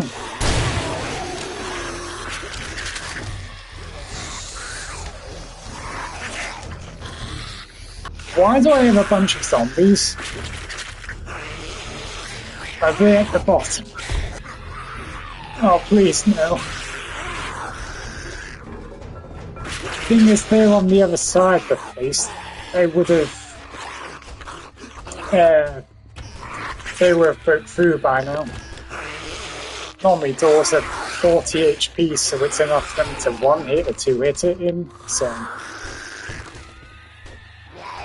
Yeah. Those zombies are most likely down there. Oh, fucking... That bloody crawler! God's sake. I wasn't literally looking at the floor. I was looking like slightly more up than the floor. Zombies. Then when I finally looked down, was just, I mean, not cool, I mean, spider zombies skipping crap out of me. Thank God I have this flashlight on my head, though. I still have a zombie, though. Oh, they're breaking, yeah, they're breaking through in there, aren't they? Guess that's why I can hear stuff. Oh my! Well, that wasn't supposed to happen, is it? Oh, no.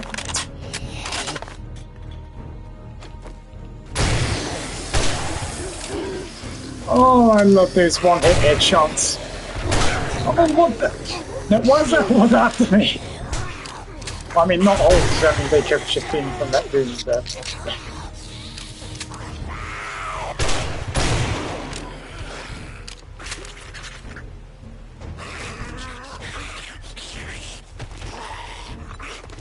I still hear zombies.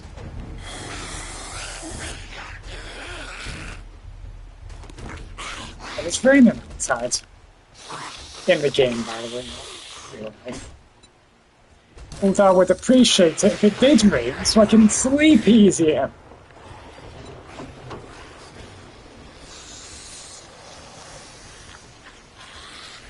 I don't hear a zombie now.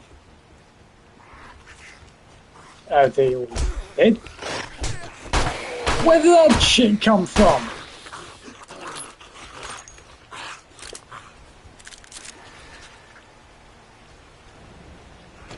Did they run up the stairs, or did they come back there? I don't know where that came from.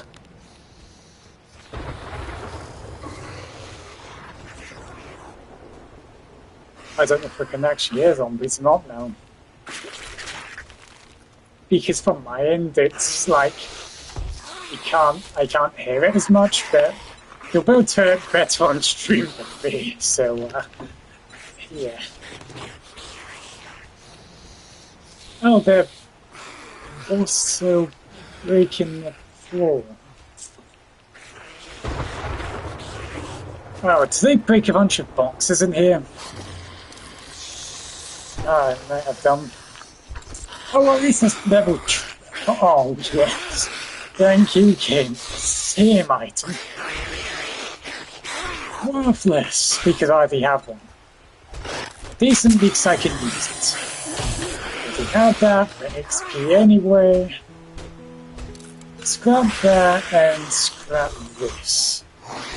Yay, 7 wood for the baseball bat.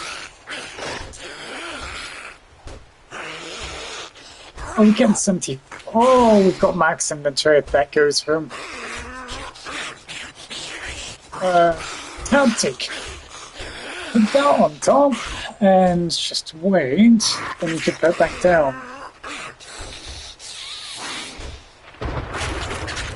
Because that is. Oh, not in. I thought that's max inventory for that then. Never mind, just 2 more of that, then we're definitely max inventory. I would pick up the blue, but I'm getting a little bit tired of just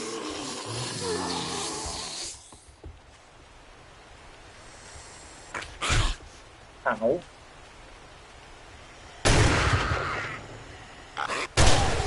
Time to re-raid the place. Now that I've got an idea.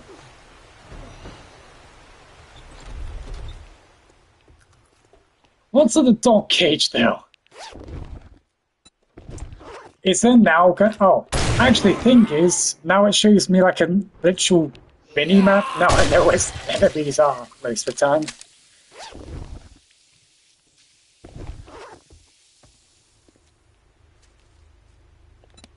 Oh my.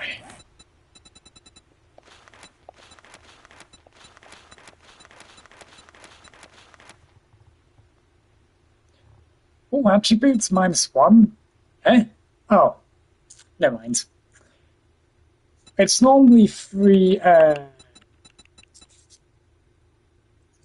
storage spaces you get, but on the last one it's actually 4, so that makes more sense. I was gonna say, why am I losing 4? But my brain decided to work this time. 1 nail. Ain't that great. And another 1 nail.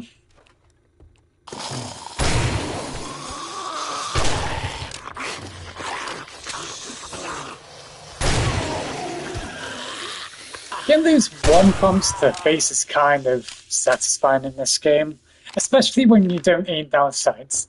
Aiming down sights kind of, I don't know, it doesn't feel satisfying when you aim down sights doing that. I'm sorry, pumpkin seeds. I can only carry just a few of you. I'll take you to my farm, but then never mind. Oh, it's 250, isn't it? Why am I thinking it's 175 or 150? That the maximum storage for that is.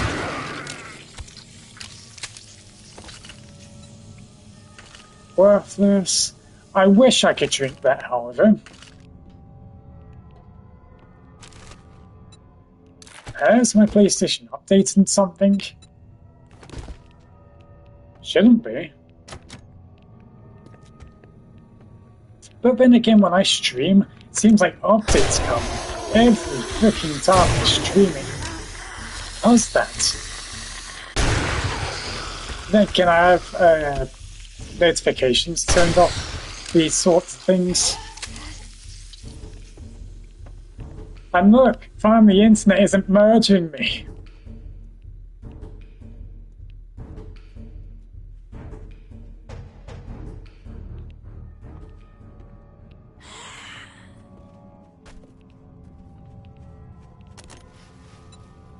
because as some of you might know, my streams have not been full. It's because of internet issues, etc. But because I'm alone and no one's downloading it, I can actually stream and play online, but well, technically, yes, I am playing online, but technically no, because no one is in my session anyway, so, yeah, half online, should I say.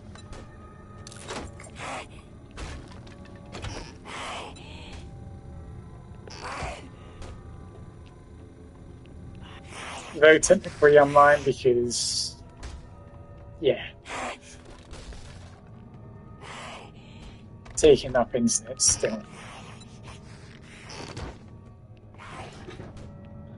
Oh, that thing got me there.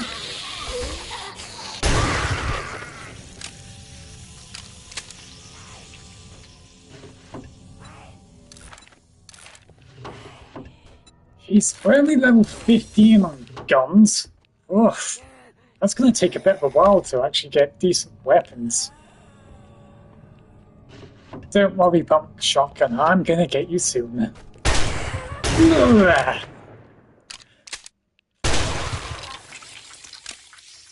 Oh, did they break in through that? They sure as hell didn't come through any doors. Must have came from the basement.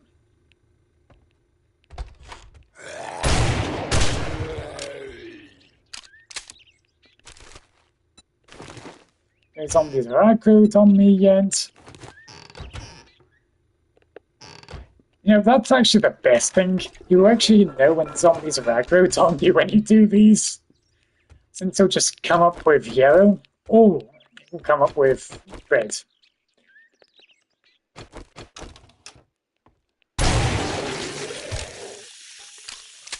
Okay, not aggroed yet. Yes, more blueberry seeds. More. Finally, my farm will be bigger than ever. I still want more of these nitrate powders. I'm not getting a lot of them recently.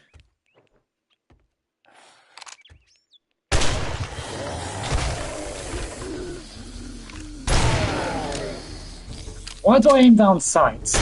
It doesn't make it more accurate. It actually makes it less accurate, to be honest.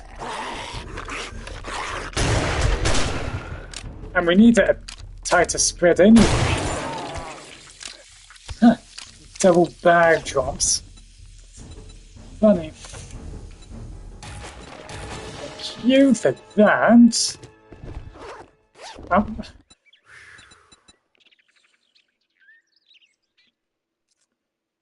Okay. At least this is something that I like.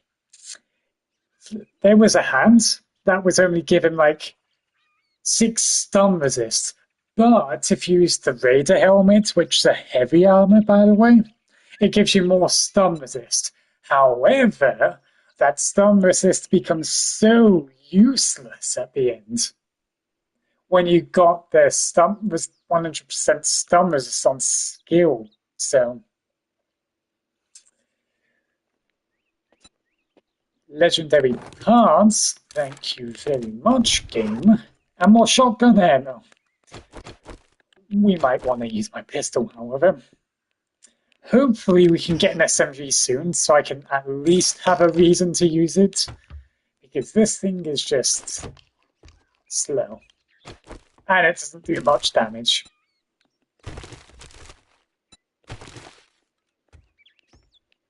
So hopefully an SMG or a pistol, anything better than this. So where's the... Oh, another legendary thingy. There was a literal horde in this room back then. And we need to shoot more sniper ammo.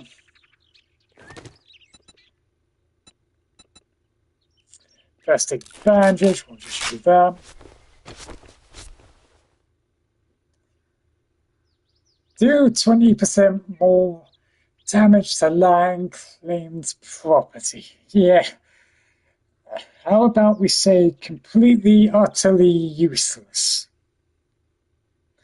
Because this is for PvP, not PvE in the absolute slightest. Agility mods, unfortunately, we cannot. Because we need a better leveled hurt for them. However, I'm going to replace the oil. Here's the problem. I'm not getting that much robotics parts. And that is a little bit annoying that we're not getting much. Ever since we started going outside, we haven't been getting so much ever.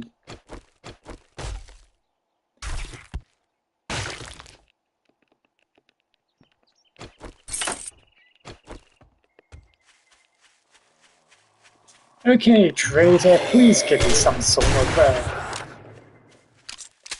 decent reward. Not just books.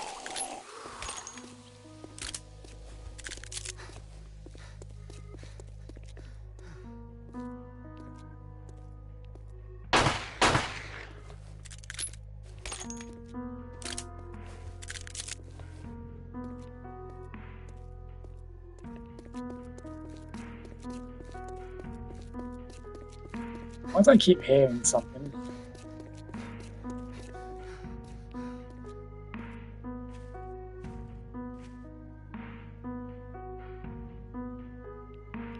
Or is that my PlayStation and those silent noises that I keep just hearing instead? Okay, 70% infected, 30% more to go. And we're at 1 AM in like, how long? Because I'm not keeping track of the time.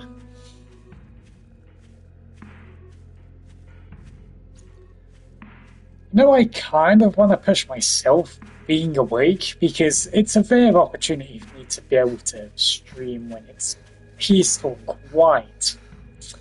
I kind of don't want to push my luck because I couldn't sleep yesterday.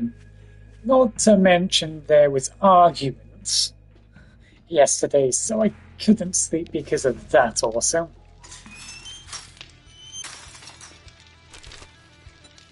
And I don't know when this person's coming tomorrow, so I don't want to make them waste their time if I'm asleep. But the thing is, I should be awake, because normally I end up actually waking up when I hear a vibration on my phone. If my phone actually rings with noise, like actual noise on, I don't wake up. But if it's vibration... Well, if you got money, I then guess yeah. I can stand your smell. I'd shake your hand, but I bet you got dysentery, the way you smell. Foregrip mod. What the heck can even use that anyway? Oh, what the hell? I just realized something.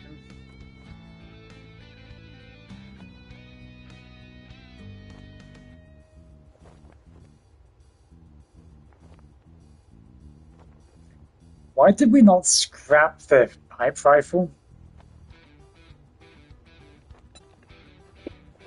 Why the hell?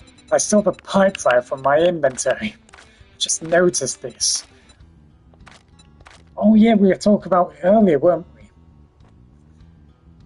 Don't know why I still didn't scrap him. The sniper's so much more better. Oh, is it because it required that much glue? I guess it makes sense, but not really. We need space, really. That's the problem.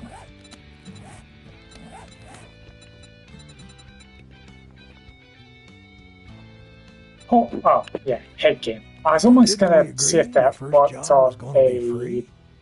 Damn, this is all I can spare. So he's either given me one rifle word book, or a bundle of free crafting skill recipes, which is practically 6 books. Make it make kind of sense, please. Because out of all these rules, why would someone take a single book over 6? Well, it could be complete useless. I'd rather test my RNG in the Craft and School magazine bundle instead of one singular book. That's only just rifle skill, really.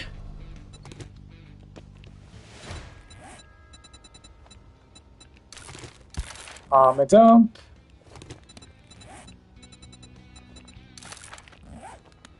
Because isn't rapping. I mean, they're not maxed, so... I'll sell you. You're getting on my nerves, friend. Name's not my important. favorite. What is important is if you better not fuck The this clear up, you hungry or zombies. something. Oh, why are you sending me a bunch of seeds for? I appreciate that. I don't think we need these two though, because we've got a lot of them.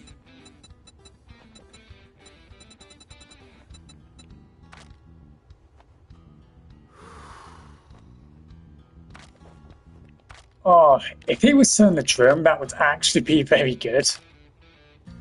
Although I probably wouldn't be able to afford it.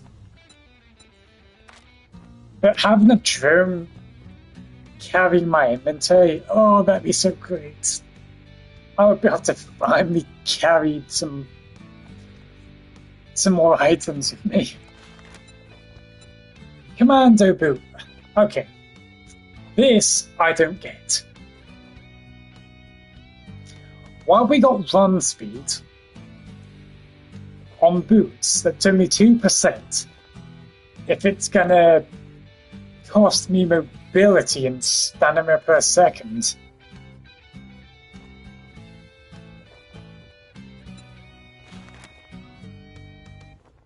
Biker outfit, only getting max health bonus. I mean, I guess at least that's something that can actually be stacked.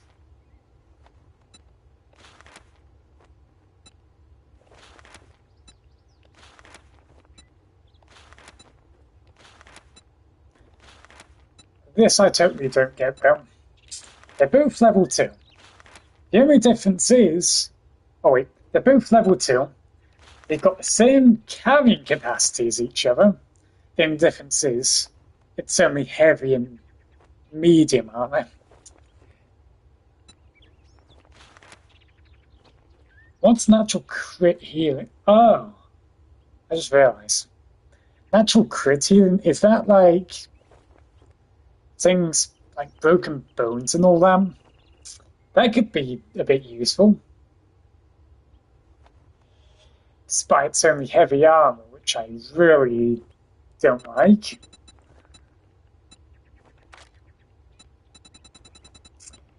Lumberjack gloves are X damage, aren't they? Yeah.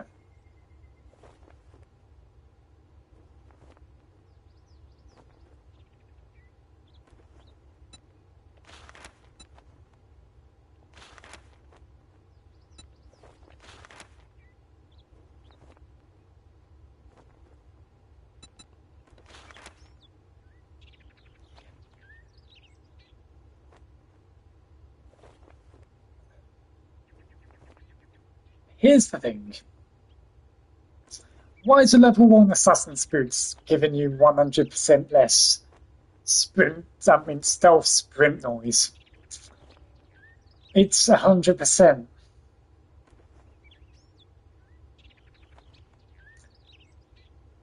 This team 34 nice.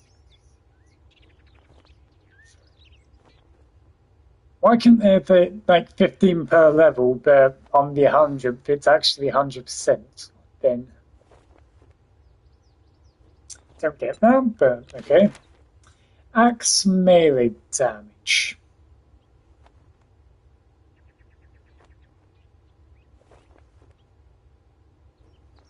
So do damage per level.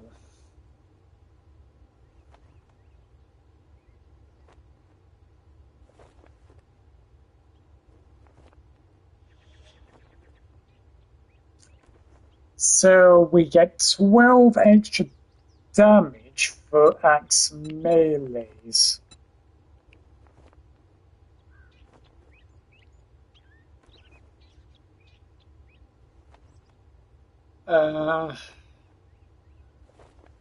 It's only a flat bonus, however.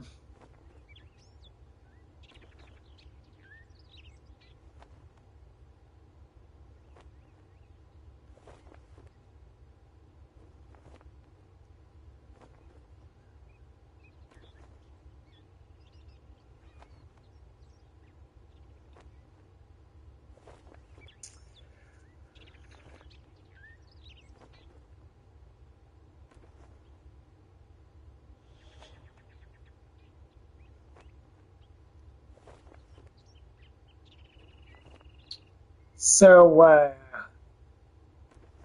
tell me,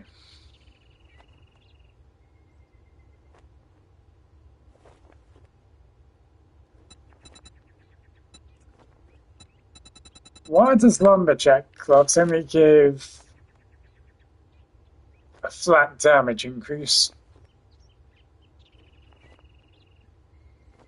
It's only 12 more damage you can get.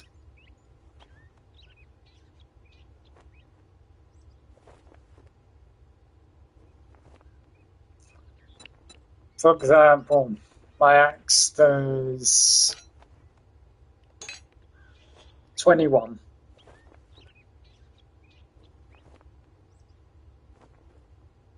And if I'm using a rank 6 biker's gloves, that would be 60% more damage on melee. Which makes it that does more damage than Lumberjack gloves at rank 6 with both. So biker gloves are way more better than Lumberjack gloves. Unless Lumberjack gloves actually increase block damage with him, which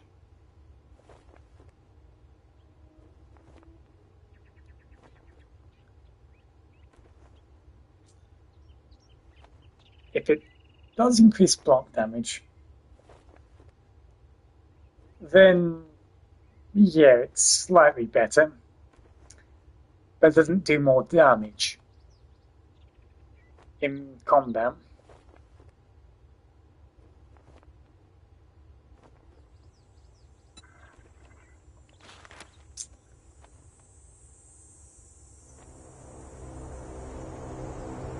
%, milk making speed, 12% in success. 10 extra percent. Yeah, no. 12%. Once you're endgame, you're probably just going to pickaxe the thing.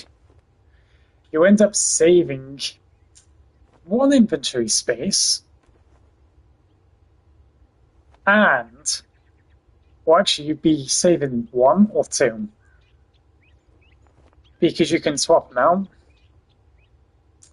But if not, you'd be practically wasting on extra damage if you choose other gloves. I mean, if you choose this over other gloves, which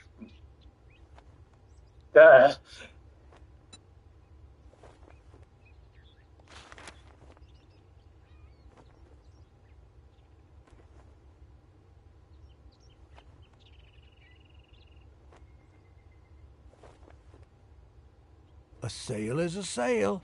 Even if it is to escape. Let's get this over Now, with.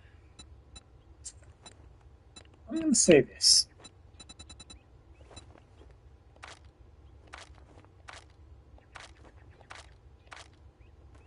Enforcer glasses,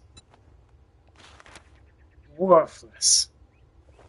But if you live next to the store, it's not worthless. It'll actually be a good thing to level up to 6 because of the 12% bartering increase to get things cheaper and you sell things more expensive. This would be actually good if you're selling stuff like bulk old money cash or ores, etc., stuff like that. I don't think that would increase quest rewards, but it's not a bad piece if you live next to the trader. It's kind of bad if you're not, though.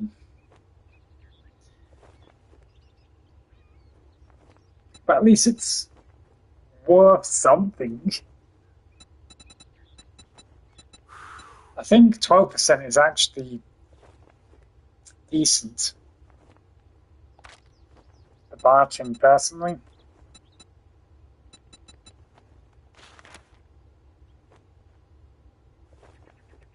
My oh my, that's a compound bow.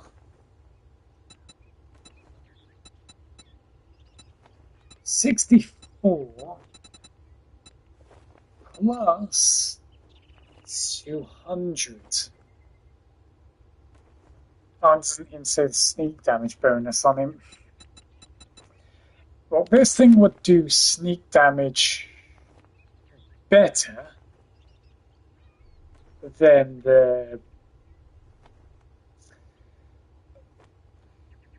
hunting rifle. But the hunting rifle will be better when you're out loud because it does significantly more damage. So, though mainly for sneaking. But I'd rather probably craft level 5 anyway, so it's not worth me buying.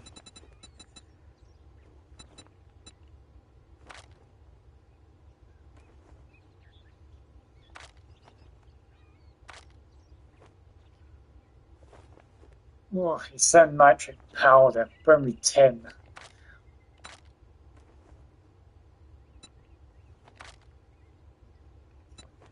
Though I could use all my coins for this.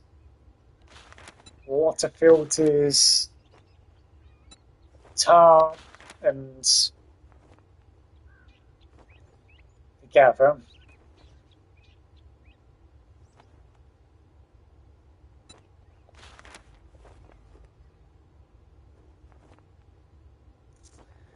I personally think going for tarp first would be my main priority. Second priority would be gather, and third would be water filter. Because one, water filter is absolutely expensive to hire. And the thing is, I could easily turn the water into fresh water anyway. But I just don't need to use a fireplace for that. So it's not really worth 7k to buy a water filter for me yet. Thing is, if I'm out on long expeditions, that's where tarp would be useful. If I'm not out for long, I guess gather would be my first priority. But I'd rather have tarp just in case. But I need to find a place where I could put a lot of tarps down in a safe location where it won't end up being broken by zombies. And that's some place where I'm struggling to find out where I can do that to. But I'm going to buy that from my local trader There's zero chance I'm buying that from the trader from here.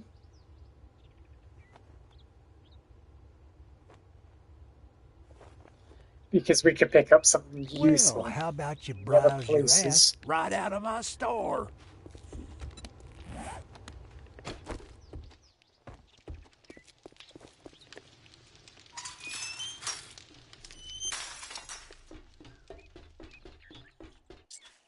And I think I might end the stream here.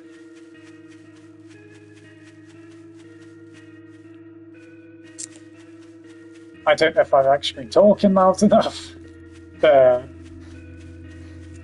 to those who still got Christmas in the meantime, Merry Christmas again. And if for some reason you aren't here the next time, well, Happy New Year when that happens.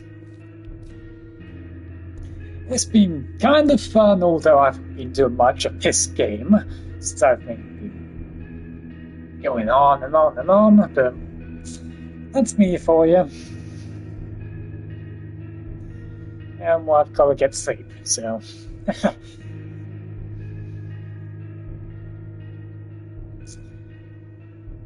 I'm probably going to have a dry fruit in the morning.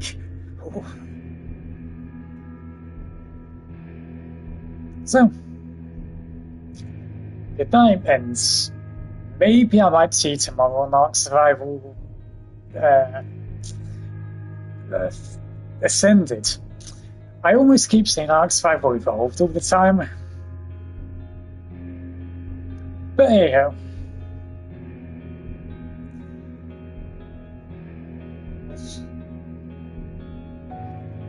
No, I think I should actually sneak on Sky while I could early in the morning, so I can end up avoiding some of my friends on purpose.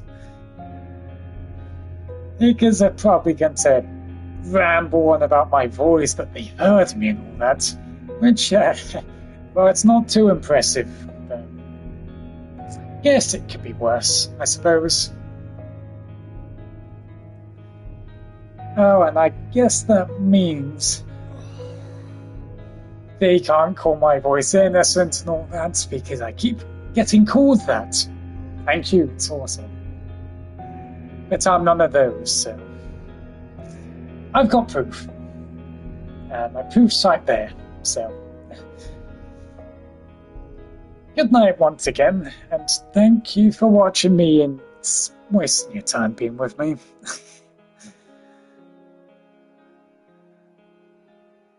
See you again. Bye-bye for now.